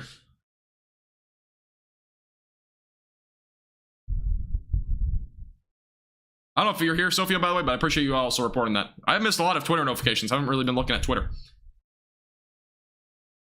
All right. Did I call it? No, I was not. Honestly, I did severe weather live streams back in late 2019. That's when I first began doing them over on Facebook. However, I did not do them on YouTube, and I was not covering anything outside of North Texas for reference. So I've only recently started doing live streams outside of North Texas, and it seems like it's a big hit, so I've just kept doing them, and I've actually really enjoyed doing them too. I love what I'm doing right now. Honestly, I've kind of enjoyed doing this really as often as I am too. I've always really been into live streaming. It's just I never really, again, like finding a niche in live streaming is so hard, and I've always loved doing weather, and I'm in college for it and whatnot. And you know, it just kind of came around. I was like, you know, I'm having a little bit of an opportunity here. I can go ahead and do some live streams for the United States and whatnot. I kind of can do it wherever I want, and I start doing it, and you know, I'm glad I'm saving people's lives too. I love what I do. I want to be I want to be on TV someday. That's kind of been my thing, but I honestly love doing this too. I mean, doing this 24/7 almost is honestly probably better than just being on the news for 3 minutes every, you know, 15 minutes, you know what I mean? What's a higher reasonable CAPE value for a tornado? CAPE index doesn't always have to do with tornadic activity. Now, the values can range. They can be as low as 1. I mean, we've seen tornadoes happen with 0 CAPE. And that was actually, we've seen an EF5 tornado, I'm pretty sure, happen in Oklahoma with a CAPE index of 0. The CAPE index, a lot of people think means a whole lot in the weather world. And it does, but it's not as significant as you may think. We've seen tornadoes with literally a CAPE index of 0 in Oklahoma. And I can't remember what the tornado was. It may have been the Moore, Oklahoma tornado, but I might be mistaken on that. The CAPE index was literally 0. So we've seen tornadoes with no instability before. So just for reference, the CAPE is actually determined in the sounding. I can't remember the exact levels, but it's kind of determined from one point to another one. In terms of the temperature range, again, I can't remember. I learned this in aviation weather, but yeah, the CAPE index is not everything, just for reference, but.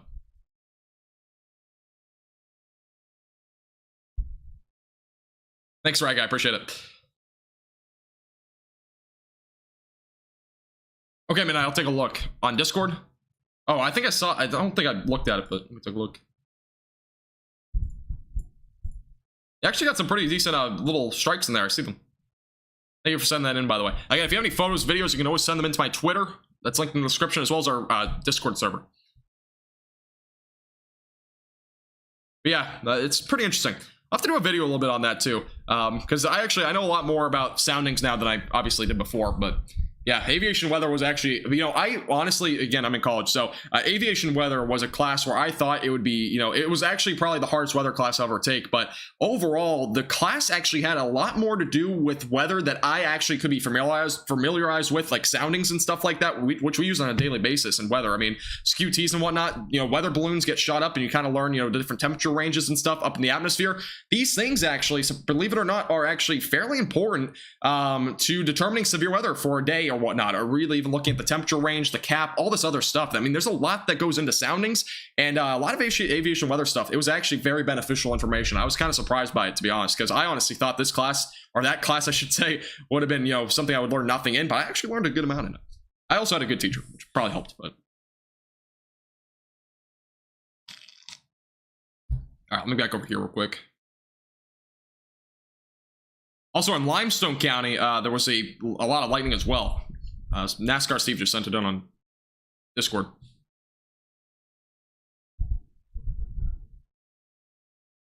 No, honestly, I love doing the live streaming. Hopefully someday, you know, I can just do this all the time, but who knows what will happen. We'll see what happens over, you know, I have 3 more years to determine what I want to do, to be honest, so just kind of see what happens.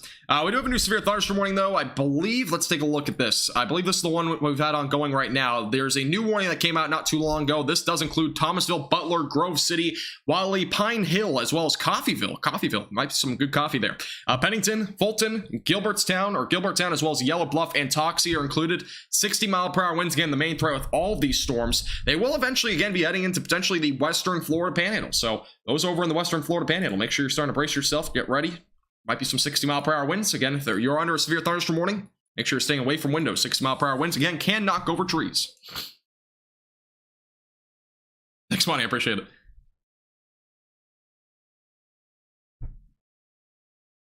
I appreciate that, Steven. Yeah, again, send in as many photos or videos as you want. I love looking at them, especially on Discord or on Twitter. Those are the 2 main platforms to send them on because it's easier for me to look at.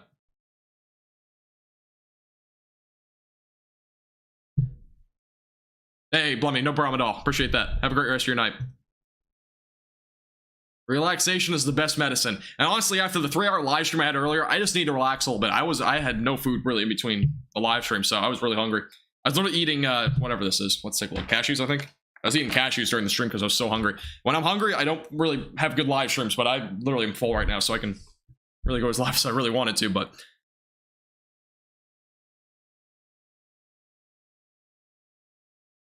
all right, let me back over to the, again, we have a lot of storm reports. Let me go back over to the velocities. I am curious.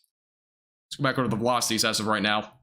Take a look at this area's storms. I'm wondering where, I'm pretty sure it's the outflow boundary producing the winds at this point. But there might be some downburst winds as well inside the storms. It's hard to see because we don't have an outflow. We have an outflow boundary, but it's very difficult to see from this far away. Maybe over here near Jackson, Mississippi, it might be a little bit more defined. Let's take a look. Yeah, outflow boundary is much more defined over here. Let's take a look at the velocities over this direction. And we actually have some high winds over here near Meridian. Those are definitely high winds. We're definitely seeing 50 to 60 mile per hour winds there near Meridian. You can see those brighter greens. Again, when you look at the velocities radar, when you see brighter greens or reds, that represents higher wind speeds in most instances being estimated by radar. A few hundred feet off the ground, that's kind of where we're looking at that point. So definitely some potential, at least, for some sort of high winds right now near Meridian, possibly around 60. I'm curious, actually. Let me take a look. Let me measure this real quick here on radar. And it's about 56 is the peak. So we're definitely seeing some high winds still over that direction as of right now. So definitely some high winds near Meridian moving down to the south. Back over to the live radar. And here's a look at the outflow boundary for those that might not be familiar with it. The outflow boundary is usually the leading edge of some of these storms, especially with lines of storms. You can kind of see it here. Goes up and down. We also got one out to the west of Jackson as well. So that's what kind of forms a lot of these storms. Here's your outflow boundary here. It's a little bit hard to see because of the storms kind of in between there, but that's what we got going as of right now. Definitely an impressive storm, though, over here near Meridian. Very impressive cell to begin with. Definitely some high winds as well. We're up to 13 severe thunderstorm warnings, by the way. 7 more minutes until the 10 o'clock hour, Central Time. Hey, thanks, Ryan. I appreciate it. Making a difference for you. David, not in the near future. I don't think we're going to see anything today or tomorrow. Let me take a look real quick. I don't think we have anything planned for the next 3 days in Arkansas, though. Maybe a low chance tomorrow, but it will be really low. I think it's just going to be ordinary storms, if anything.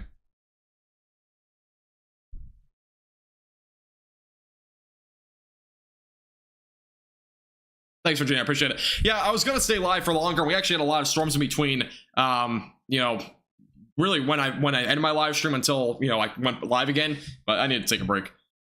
My neck was hurting too. Do you have any type of team outside of your chat moderators? No, Grady. I'm a solo guy right now. I have chat moderator applications open on our Discord server. Again, exclamation point Discord if you want to join it. Link in the description as well. But no, I'm not really building a team up. I'm not trying to, you know, I'm just doing my own thing. You know, I don't want to do some crazy stuff right now. I'll kind of do what I want as I go. I'm not trying to copy anybody. I'm just trying to do what I want to do. And, you know, I love doing what I do right now. But you never know. Maybe someday I'll have, you know, an extra person or something like that. But yeah, I'd like to do my own thing. All right, back up toward Hamilton, by the way. This storm's still ongoing. 60 mile per hour winds and quarter-sized hail. I'm curious to see the hail radar on this. I don't think there's a whole lot of hail with this, but we're definitely seeing probably at least some damaging winds here. Yeah, we have some quarter-size. Actually, there was a little bit quarter-sized hail near Detroit. It looks like the size ping pong ball. I would say that's an overestimate, but we might have seen a little bit of quarter-sized hail there. But overall, Hamilton down to Detroit, nickel to maybe quarter-size. Can't rule out maybe slightly higher than that, but that was probably from a little while ago. I would say mainly right now it's just damaging winds around 60. Mainly those strong downburst winds. We actually have another outflow boundary right here now that got shot off, by the way. That might develop some more storms in this area as well, as a little outflow boundary moves off to the west. So yeah, a lot of outflow boundaries tonight as well. Without a doubt.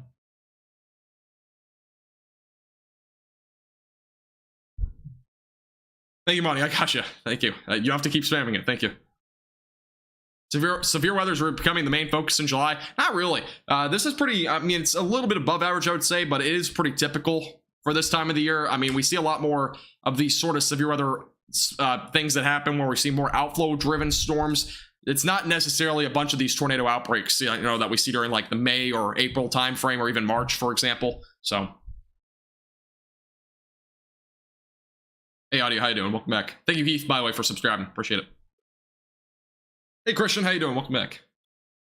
Birmingham storms were intense. There was actually a good amount of damage reports over that direction, too. Susan, we're currently over in Mississippi and Alabama, but we are going to be covering more stuff. I'm actually curious. So we haven't looked at other warnings recently. We got one over down in southeast portions of New Mexico. We'll take a look at that one real quick. But near Hereford, it's actually back up to quarter-sized hail. 60-mile-per-hour winds are still warned for this storm. But overall, the main threat's likely going to be just damaging winds. Maybe a little bit of quarter-sized hail, though. The velocities didn't look overly impressive on that cell. Also have a strong storm near Muleshoe over in western Texas. That is also producing gusty winds around 55. Very close to severe thunderstorm components there. Also got another storm near Carlsbad that's currently producing 60-mile-per-hour winds and quarter-sized hail. That's near Loving as of right now, moving south. So we got another warning out that direction. We actually had some warnings over in Arizona. Those have now expired, it looks like. We have another warning actually down in Colorado. And this is looking like a pretty impressive cell here. This is producing 60-mile-per-hour winds and a little bit of penny-sized hail. And that storm actually looks to have a larger hail core than penny-sized hail, in my opinion. But we'll take a look at the hail radar here in a second. Stefan, not really. I don't know why I've isolated tornadoes in my title, actually. But overall threats can be damaging winds and maybe a little bit of large hail tonight. Forgot to change my title. Hey, Katie, how you doing? Welcome back. You're correct, Christian. Yep. Again, my latest forecast has more details on the Wisconsin and really the whole Midwest potential for severe weather. So,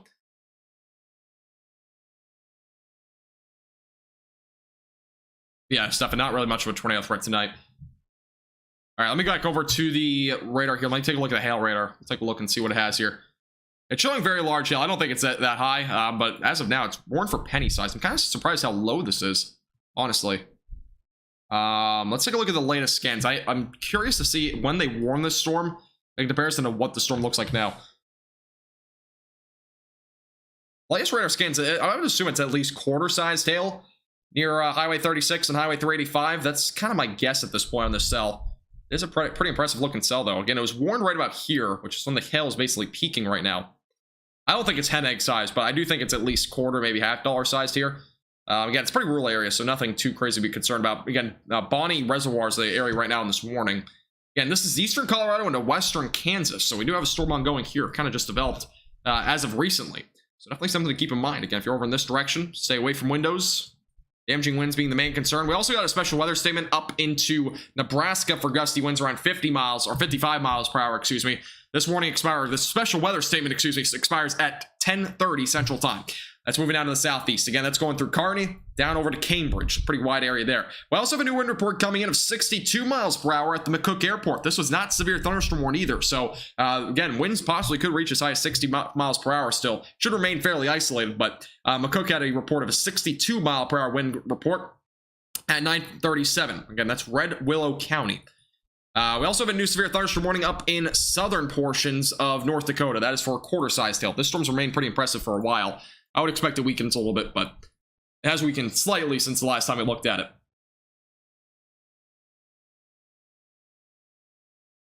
No problem, Katie. Appreciate you tuning in. Yeah, I'm live a lot. I think the not the first week. It was kind of like July 5th to 12th. I was live for a total of like 25 hours during that week because I didn't do a whole lot of live streams before then. I had a lot of trips ongoing then.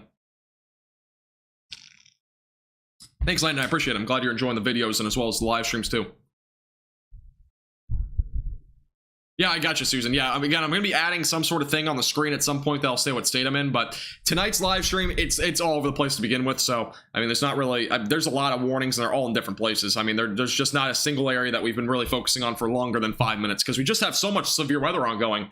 We still have, actually, we're down to 8 severe thunderstorm warnings, but we have had a lot of warnings. We were up to 25 at the very beginning of the stream, so we peaked, I believe, today. We had 35 severe thunderstorm warnings ongoing at one given time earlier, just for reference. And that was not when I was live, but there was actually, that was ongoing earlier, but I was not live. That was sometime between about 5 to 6 o'clock, I think. Also, we have a new damage report in Bristol, by the way. Those over near Fort Wayne, these storms may be still producing gusty winds, but we do have a report of a tree down blocking a roadway on River Road. So that's in Elkhart County, Indiana, for reference.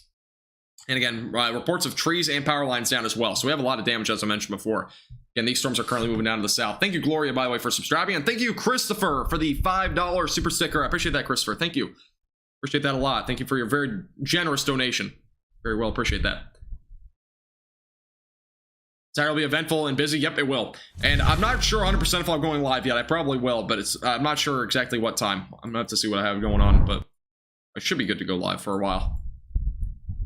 All right, let me go back over here. Curious if this morning will get updated at all. It's a pretty impressive storm, though. I don't think it'll get updated to anything beyond penny size or quarter size, but that's west of St. Francis. Pretty impressive storm there.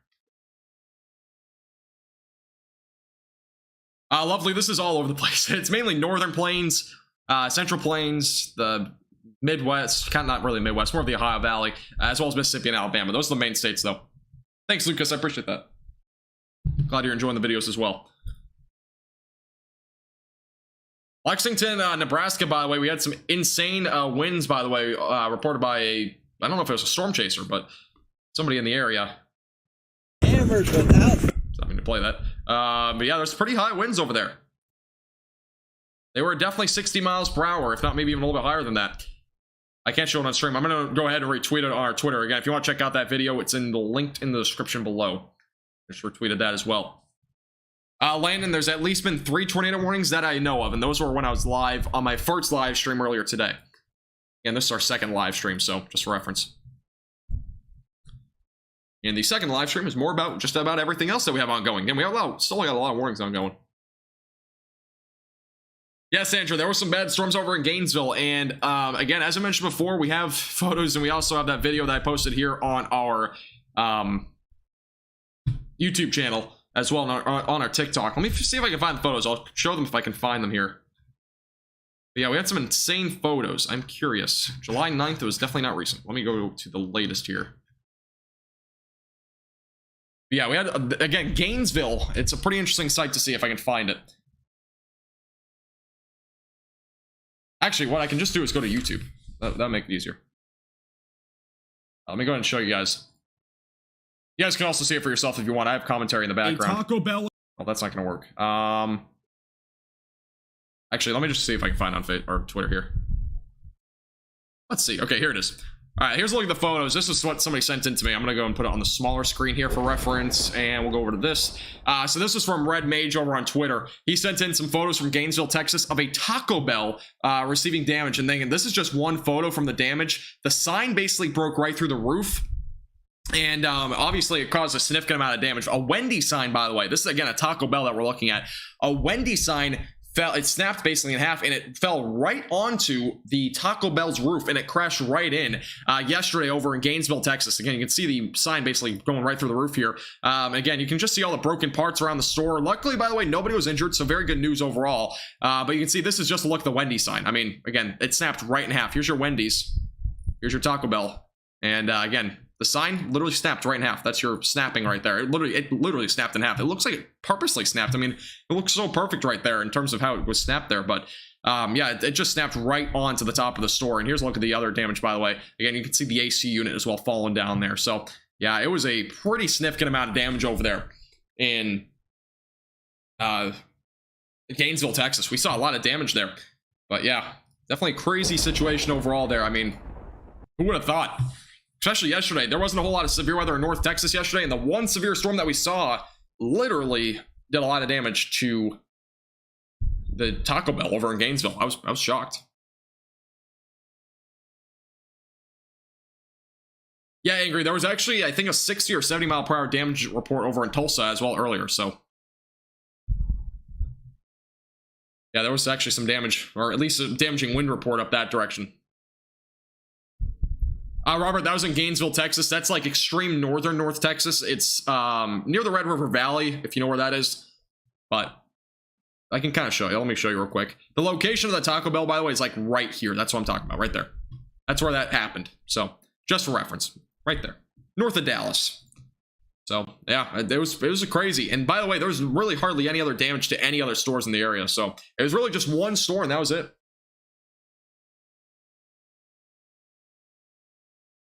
Wendy's did not like Taco Bell. I saw a lot of interesting comments, and obviously I hope everything gets repaired pretty soon and stuff like that, but it's very unfortunate that happened. But yeah, I saw a lot of crazy comments and stuff about that.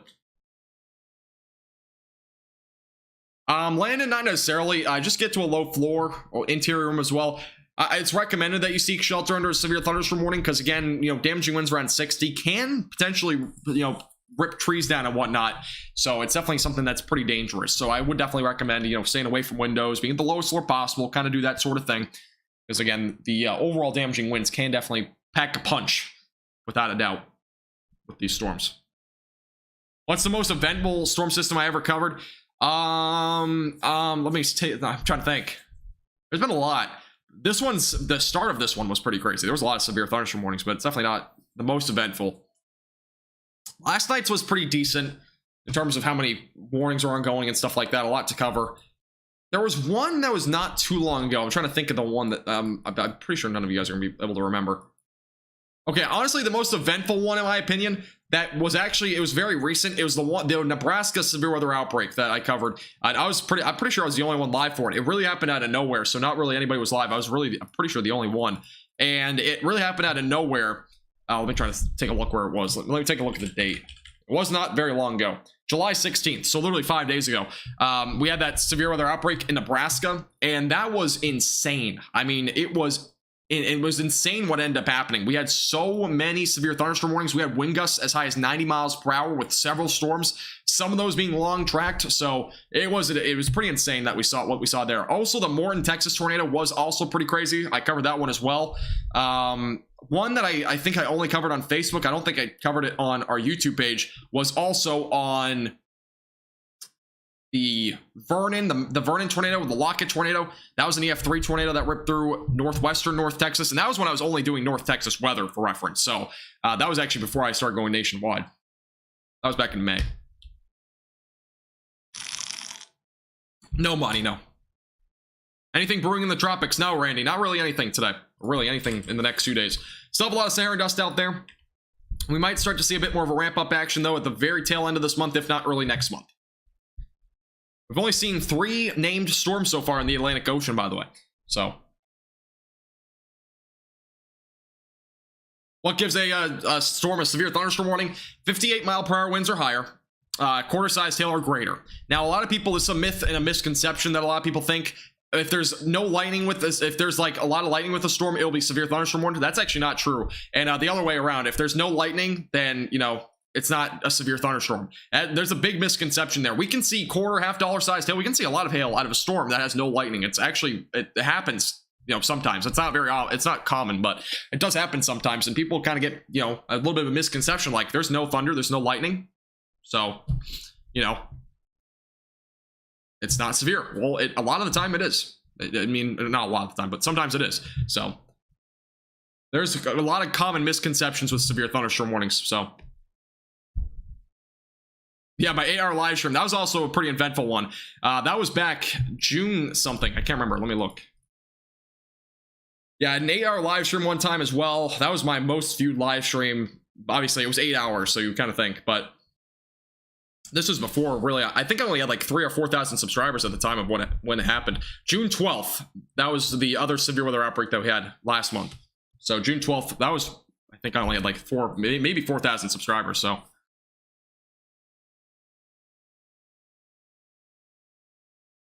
Cool, Christian, nice. Appreciate you referring your brother, by the way.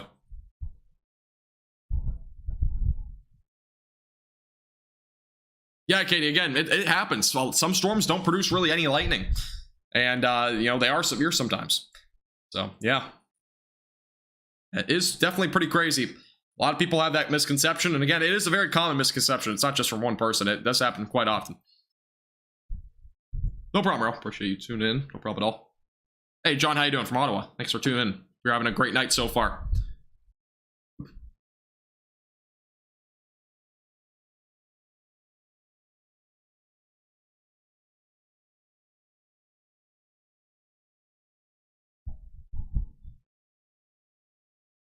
Let's see. Just confused when you got the notification. Yeah, again, that's a common misconception. Wasn't June 12th the storms in South Dakota? Let me take a look. I think it was. It was the storms. I don't think it was South Dakota. It was Nebraska. It was southern. Yeah, so it was south portions. It was like southeast portions of. Wait, I'm kind of confused here. I actually had 2 live streams. Wait, did I have? Oh, this might be what it was. It was actually June 11th. June 11th was the event that it actually happened on. The live stream ended on June 12th. It was like midnight or 1 in the morning. That's why it says June 12th. So June 11th was the severe weather outbreak in Nebraska. It started in southeast Nebraska. We had like a 5-inch hail report over in Beatrice, Nebraska, and southeastern Nebraska. And then it also went into Kansas. That's what the 8-hour live stream was on. And then I had a 3-hour live stream on the enormous hail in South Dakota. That was on June 12th. Sorry for the confusion there. Rain in Boston was a dud. Yeah, honestly, the coastline just seems to always get missed with the severe weather events, especially in New England. It's quite weird, but yeah, it happens quite often. North Carolina, not much, Lucas, not much. By the way, this cell, I was going to point this out. We actually have a bit of a hail core here near Ellendale, possibly a little bit higher than quarters right now. Might be up to potentially ping pong ball here. Take a look at the hail radar. Let's take a look. Definitely some decent hail. The hail core is starting to strengthen. It looks like a little bit near Ellendale, and that's currently moving down to the southeast. That'll eventually probably go toward Helka or Hekla. Sorry, yeah, Hekla. Let's move down to the southeast. Thank you, Steven, by the way, for subscribing. I appreciate it. Again, if you haven't already hit the subscribe button down below, I would appreciate it. If you just tuned in, again, we're 5 subscribers from 11,700, so I would appreciate if you hit the subscribe button. I also like the live stream. We're 28 likes from 400. Would appreciate it.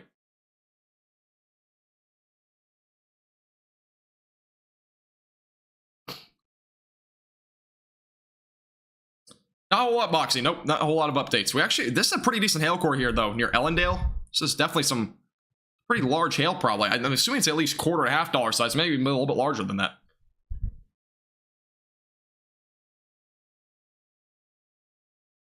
No problem, Katie. Have a great rest of your night. Appreciate you tuning in. No, Megan, no. I was live for one of them. I can't remember what. Actually, it might have been Ida. Was it?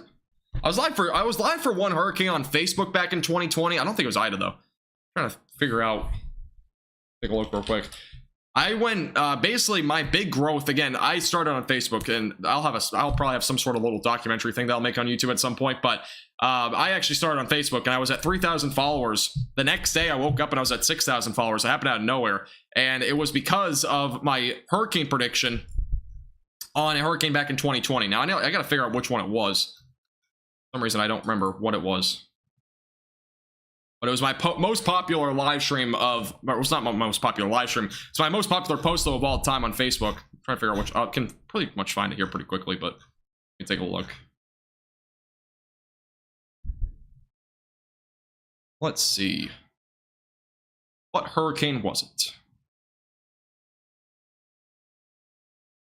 By the way, my videos back in the day, the quality was so bad. It's crazy to think how far I've come. You know, like the quality wasn't bad, but my regular YouTube forecast back in the day, they lasted like 10 to 15 minutes, and they were painful to watch. I actually rewatched one recently. It was painful to say the least. All right, it was Hurricane Laura. That's what it was. Hurricane Laura. That was the one that I predicted accurately, I think, before anybody else did. I had the exact track on August 23rd. I think the National Hurricane Center tried to catch up to it on August 24th or something like that. That was honestly one of my biggest accomplishments in terms of predicting a hurricane. That's when I knew I actually had capabilities to really forecast hurricanes and stuff. I made my own prediction, you know, completely separate from other people, and you know, it was literally the exact track, like a couple of days before it was really even out there. So that's kind of what happened back in August, you know, of 2020. So that was a crazy storm too. That was a horrible storm to the Louisiana coastline. That was horrible. All right, let's take a look. Thanks, Cohen. I appreciate it. No, it wasn't Zeta. Yeah, that was definitely not it. It was the category 4 lore. I think it was a category 4. I don't think it got to category 5. If I'm not mistaken. No money. I've said it a few times. All right, we have a new warning that just came out. Quarter-sized hail down in Helka. That is, again, the storm that we have pretty decent hail core on, and we just crashed the software again. Why does that keep happening? Yeah, that storm just got updated. Let me take a look how many updates or how many warnings we got as of right now. It crashed literally again. What is going on here? I gotta figure out this after stream. It might be a RAM issue. Not entirely sure. Every time I launch this program, though, it seems to crash. Here's the line of storms, by the way, down in Mississippi and Alabama. Gotta pay attention a little bit more to these. We do have 7 severe thunderstorm warnings ongoing, so we're down to 7.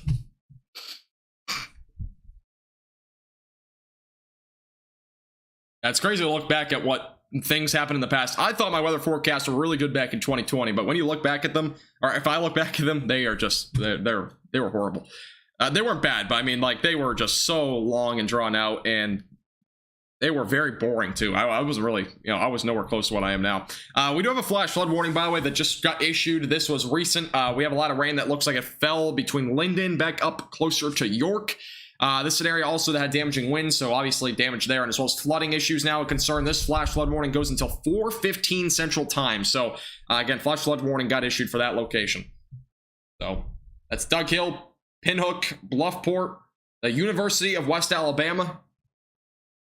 If you have any summer school going on there, definitely a concern, as well as Boyd. A couple areas there included in that new flash flood warning, just for reference.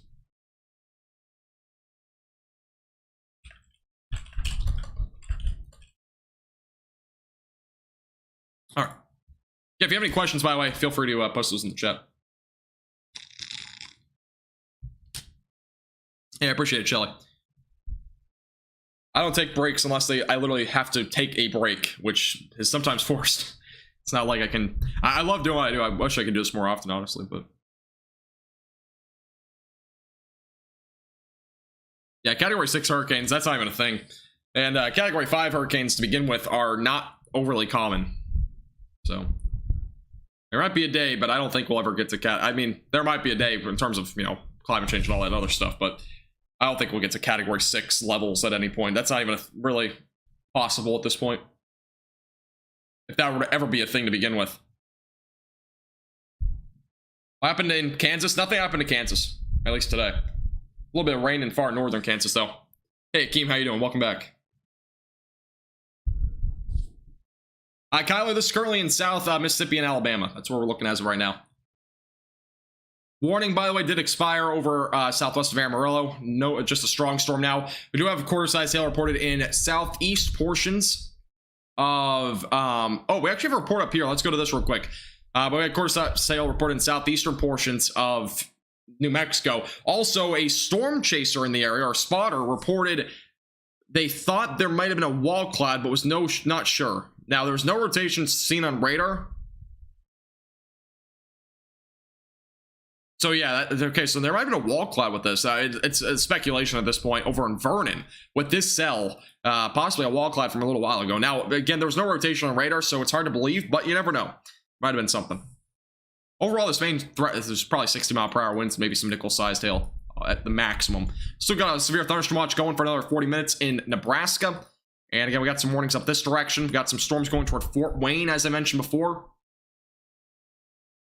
And the storms near Fort Wayne, for the most part, still some strong storms up in northern Indiana and Elkhart County, but and as well as into areas near LaGrange. So decent storms up this direction as well, moving down to the south. Only storm in Colorado is extreme eastern Colorado. It's now entering into western Kansas. We're 5 likes, by the way, away from 400. If you haven't hit the like button, I would appreciate it. Helps the page out a lot. 500 viewers, only 395 likes. And we're 2 subscribers from 11,700. Would appreciate the subscribe button if you're new here. Anon, I'm actually not 100% sure on that. I'm actually not entirely 100% sure on that. I don't think so, though. They might. I can't remember, though. I don't think they are. Somebody can double check on that, but I've never really looked at the Western Pacific, to be honest. I've never really looked, to be honest with you, in terms of weather outside of the United States, unless it's Atlantic or Eastern Pacific weather. So, but I'm pretty sure it's not. Again, these are the storms down in Alabama as well as Mississippi. Again, pretty potent line of storms. Again, a lot of these producing definitely some damaging winds around 60. We've had several reports of power lines, power outages, all that sort of stuff. Power lines down, trees down. Got a lot of that so far.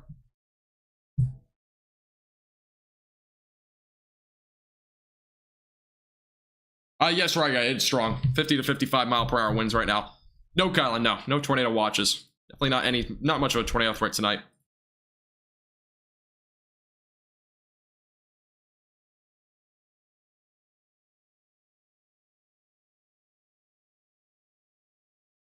Things I see on Facebook. They're incredible.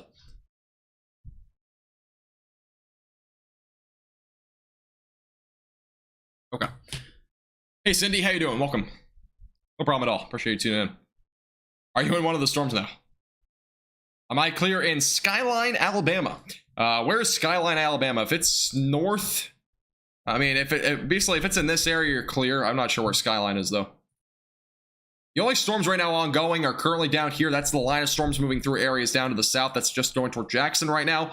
And also back up here to the north, we have a little area of storms over near Haleysville, as well as near Winfield, south of Florence. But if you're anywhere in these areas, the chances of you seeing storms tonight is very low overall. Yeah, unless you're like, you know, if you're north or east of this, you're probably not going to see much tonight, at least for the rest of the night. There's still a flash flooding concern. Again, we have a flash flood warning ongoing down here in southwestern portions of Alabama, but again, the overall threat is going to be pretty low in terms of at least storms up that direction. Yes, Hockey, there is a threat for tornadoes. A few tornadoes will be possible on Saturday. And more details on that in tomorrow's forecast, or you can watch today's forecast as well. It has some details there as well. No problem, Evan. I was live for it, Kylan. I was live for it. There was a confirmed tornado in Shreve, Ohio yesterday. It was an EF1 tornado with sustained winds at 105 miles per hour. And I was live for that yesterday. There was clearly a tornado on the ground there briefly. I was on the ground apparently for about 4 minutes or so.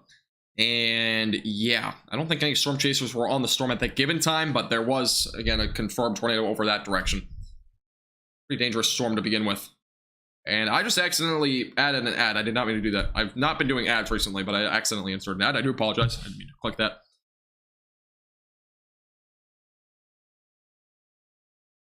Epic, I usually use radar scope. Yeah, Shreve had a crazy tornado storm. It was pretty crazy. And we were live. Again, it was clearly on the correlation coefficient. There was some debris there. And unfortunately, it was an EF1 tornado. So hopefully everybody's all right, though, there. It didn't seem like there's any injuries or anything like that either. So pretty good news overall, at least. There was no injuries or nothing like that.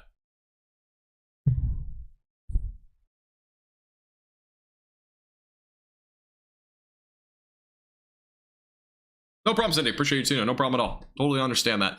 I know a lot of people can't get weather sources. That's why a lot of people have been turning to YouTube. And even, honestly, I know a lot of people have cable and they prefer to watch these anyways. So I'm just completely up to how you would like to watch weather. And again, I do these all the time. So make sure to hit the subscribe button if you're new here. All right. Go back over here. Yeah, if you have any questions, feel free to let me know in chat. Appreciate it. Again, if you hit the like button as well.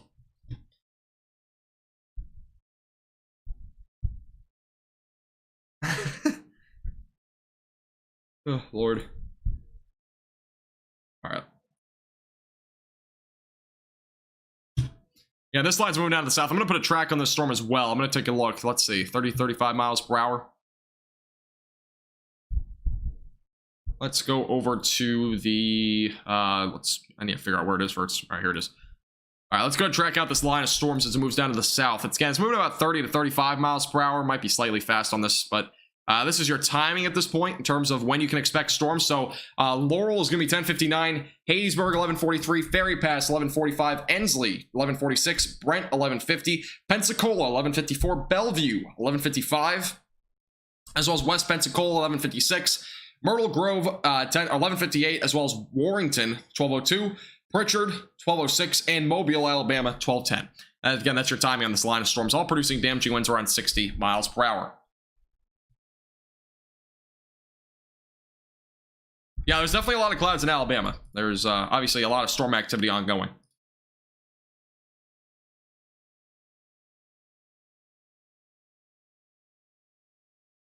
Hey, Stefan, no problem at all. Appreciate you tuning in. Appreciate you stopping by again. Have a great rest of your night.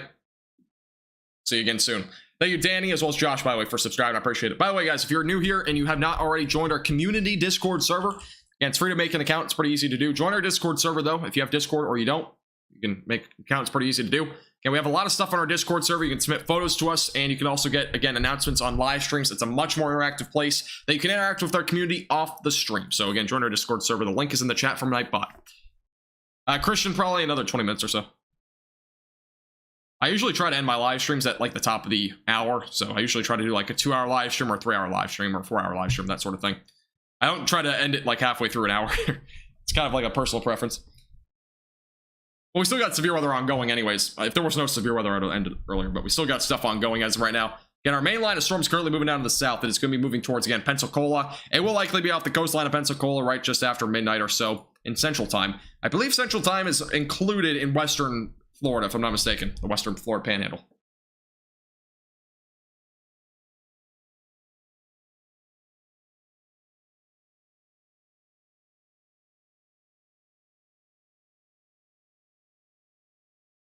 Ohio's a decent state. I've never actually, I don't think I've ever been to Ohio. I'm trying to think. I don't think I have, though. Those are our main warnings as of right now. Keep an eye on these storms. Yeah, here's a look at the track if you're just tuning in. This is for the track, again, of these storms moving down to the south and south-southwest. And 60-mile-per-hour winds possible across this entire line. All outflow driven, so no tornado threat these, but definitely damaging winds. Again, treat it as if it was to be a tornado. Just make sure you're staying away from windows and being at the lowest floor possible. Just because, again, trees can fall into houses in this sort of situation. 60-mile-per-hour winds have already proven to do that so far with this line. So, still looking at that. Hey, Web, how you doing? Welcome back. I do remember you, yes. Hey, Serena, how you doing? From Florida, nice. Hope you're doing well in Florida. Florida's a hot state right now.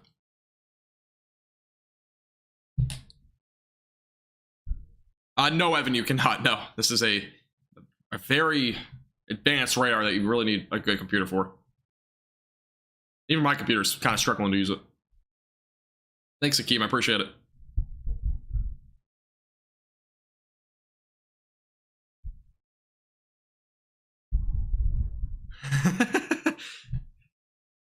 Virginia. Oh, Lord. You'd be surprised. I know a lot of you guys are in the chat and whatnot. Be surprised at what some people have said that don't actually get shown in chat. There's some crazy stuff out there. Some things already are automatically held for review, and I see them sometimes. It's just like beyond me. I'm much more mature now, so I don't really laugh at a lot of most of that stuff, but there's some crazy stuff out there. I'm doing good runway. How about you? No problem, Evan. Hey, Kevin, how you doing? Welcome. How you doing today? All right, let me go over here real quick. All right, here. Take a look at Facebook real quick. Might as well. Curious if there's any reports of any damage recently. Again, we had a lot of damage throughout Mississippi and Alabama so far, and again, this line will be moving down to the south and east, or south and west, excuse me. Florida, by the way, Western Florida Panhandle. Be aware of this. Pensacola, definitely. We already have power lines and as well as trees down along this line, just for reference. Thanks, Kevin. I appreciate you subscribing. Yes, Virginia. Some of your comments even get held for review, but obviously they're just mainly for swearing. And it's basically automatically through YouTube, so they get held by YouTube more than anything. It just depends on what the comment is, though.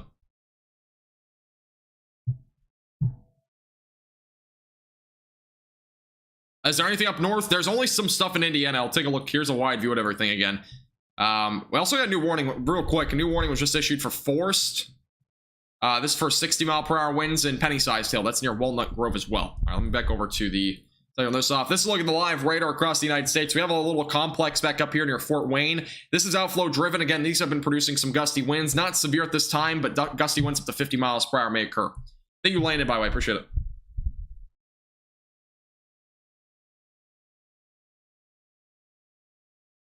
And even what Shelly just said in chat, that literally got held for review, and I don't know why it does, but thank you, Kevin, by the way, for subscribing. I appreciate it.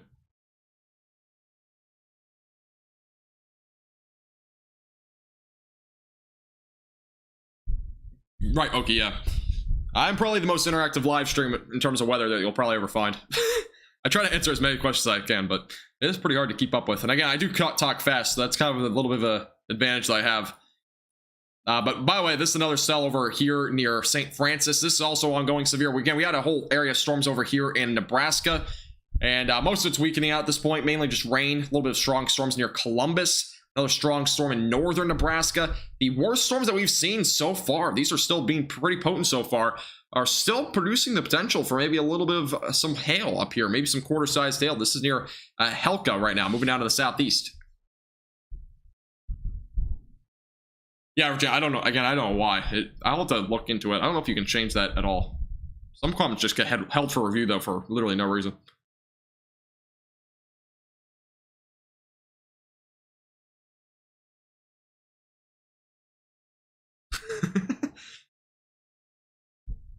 This is a special weather statement for Pensacola. Thank you, Monty, for the report. Yeah, the ongoing threat down that direction is going to be damaging winds, and that'll probably include Pensacola here pretty soon.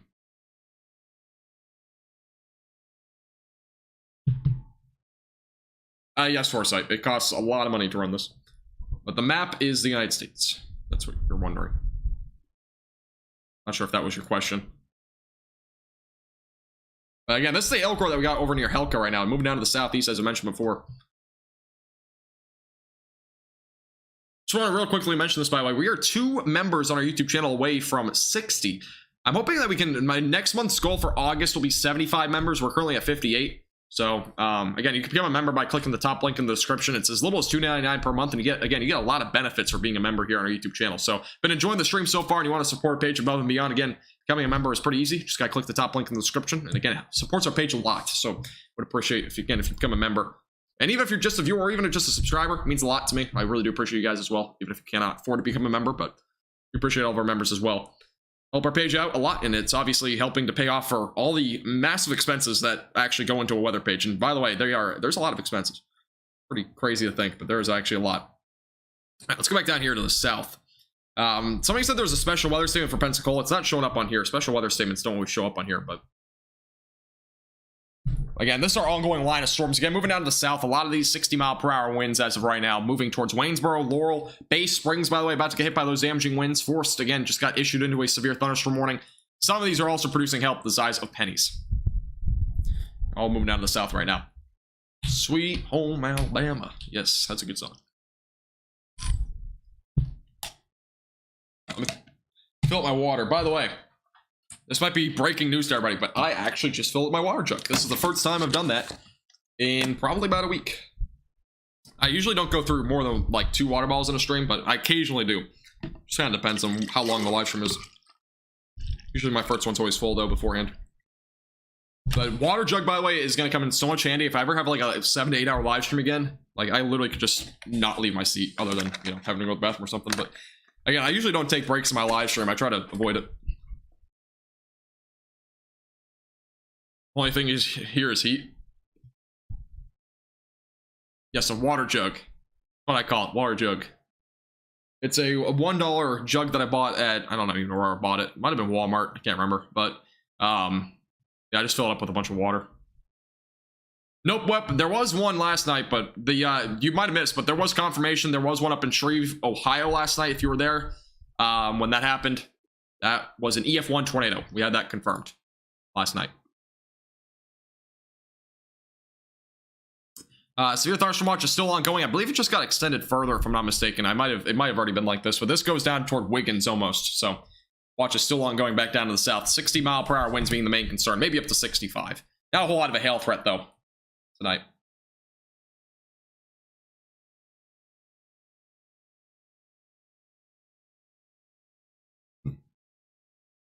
You can barely drink 2 water bottles, man. If you get, I'm not gonna advertise what I use really, but it's really crazy how much water I drink now. So this flavored water that I drink is just so good.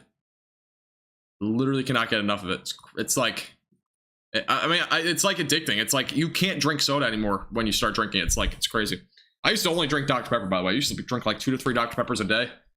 I end up losing like 20 to 30 pounds after changing over to just water. Pretty crazy. We have some damage reports, by the way, coming in over near Meridian. That was the area we had some strong downburst winds not too long ago. Latest reports are shingles were blown off a roof over in Meridian, this area here. So that's what we have as our latest report up that direction. Obviously, that's not out of the question, but we have a little bit of damage to even roofs as well with this storm. Or these storms, I should say. Again, it's a whole line of storms being outflow driven.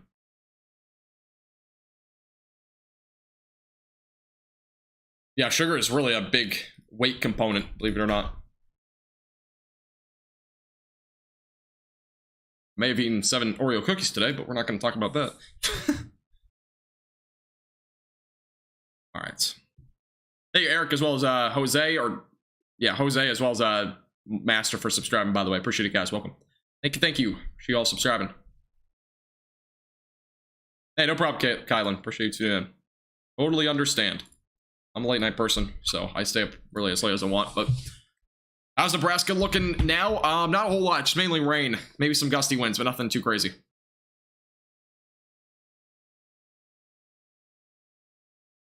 Yes, Maya, there was a storm up there that took off a few shingles, it looks like. Have a good night, Caitlin. Appreciate you tuning in. See you again soon. Oreo cookies and milk. And unfortunately, I didn't have any milk, though. Kind of made the whole cookie thing bad. I ran out. I drank too much milk the other day. It's kind of a weird thing, but I like, usually I'll get a, you know, if I get a gallon of milk at the store, I won't be able to drink like even half of it. But if I get a half gallon of milk, I'll be able to chug it in like 2 days. It's kind of a weird thing. I don't know if anybody else has that issue, but if you ever get like a half gallon of milk at the store, you ever just like drink it so fast, but when you get a gallon of milk, you don't even drink really any of it? Or is it just me? It might just be me.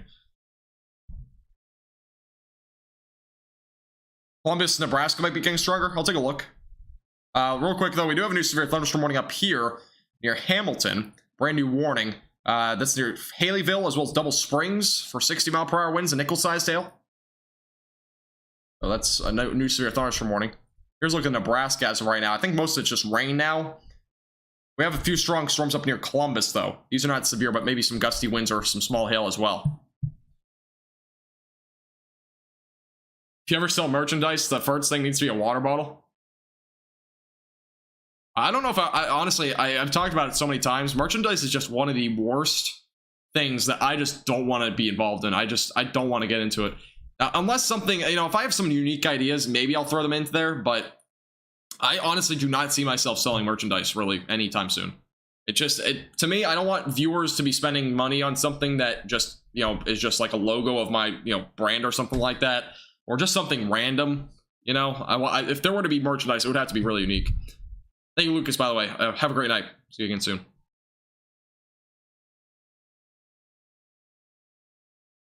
And honestly, I really don't see myself selling merchandise. Just all the fees with it. I mean, like, if you guys were to just support me, like, this is the problem with merchandise for me. Like, you know, a lot of people just donate on my page if they want to support my page. But if you want to support my page in terms of buying merchandise, it's not nearly as poor as you think, because the fees that go into it are just crazy. Like, I could sell a t-shirt, let's just say, for $25.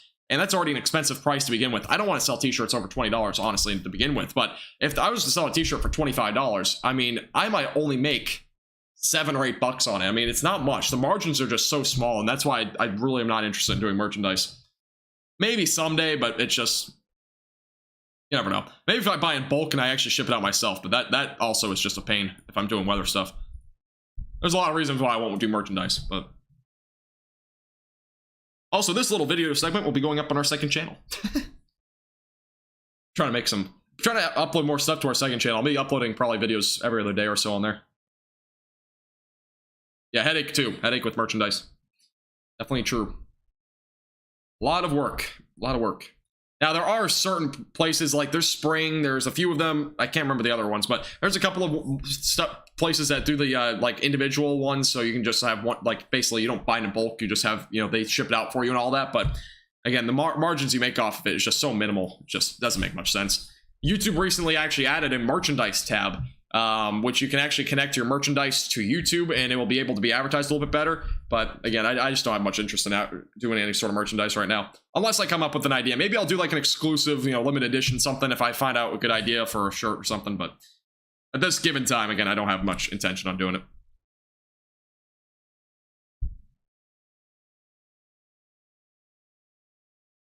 Hey Daniel, how you doing? Welcome back. A rain bottle or something? Yeah, maybe. We'll see.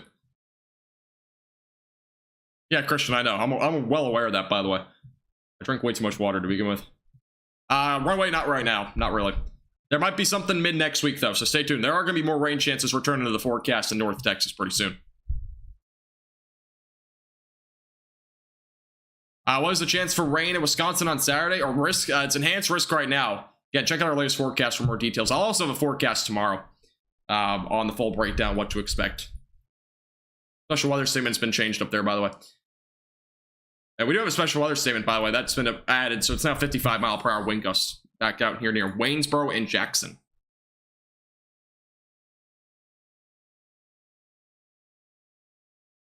Land, again, any details on that severe weather potential for this weekend, all on our latest forecast. Just click the top, just click my little name and go back to my latest forecast. That's all the details. Again, I would go over it, but it's a decent amount of information in there. And again, I'll have another forecast on it tomorrow.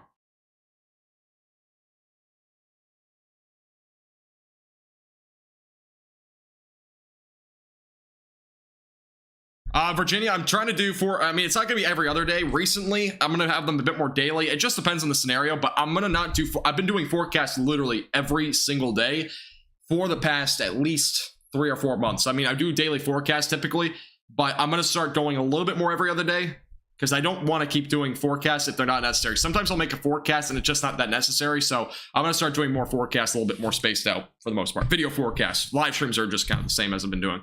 That won't change at all. Sounds good, Web. Appreciate you tuning in. How's Florida looking? Nothing in Florida, Mario. Or Mario. Why did I just say Mario?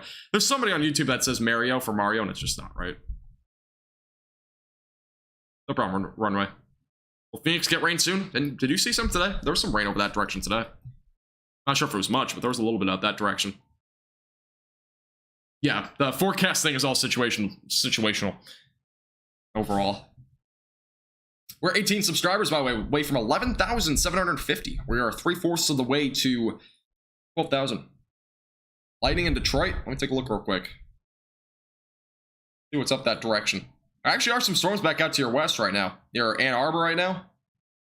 Just really ordinary storms, nothing severe, but there are a couple of storms back out to the west of Detroit. Nothing too crazy, but a couple of little storms out that direction.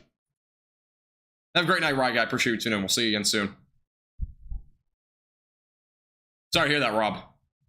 Definitely sorry to hear that, especially at night. It's no fun. Thank you, patience, for subscribing. I appreciate it. Is Ohio going to be okay this weekend? Yeah, I don't expect much for you this weekend.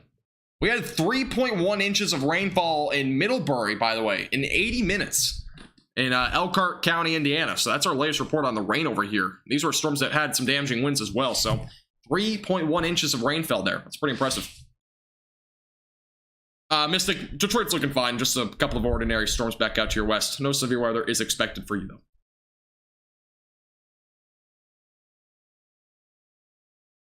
All right, I'm going to link, again, if you have not already joined our Discord server and you do have Discord, or even if you don't have Discord, join our Discord server. I'm also going to link our socials in the chat. But that is going to do it for this live stream. Again, I do appreciate everybody tuning in. Again, if you're just tuning in for the first time, and if you enjoyed this live stream, again, I would appreciate if you hit the like button down below. Subscribe, again, if you're new here. And if you want to support our page, again, above and beyond, you can become a member for, again, as little as $2.99 per month. That is basically the price of maybe a very small, very, very small coffee at Starbucks every month that you're paying for becoming a member. Again, you get some benefits. You can find that out. Top link in the description below if you're interested in that. It does really help out our page a lot. And I really do appreciate all the members, the new subscribers, and all the subscribers to begin with.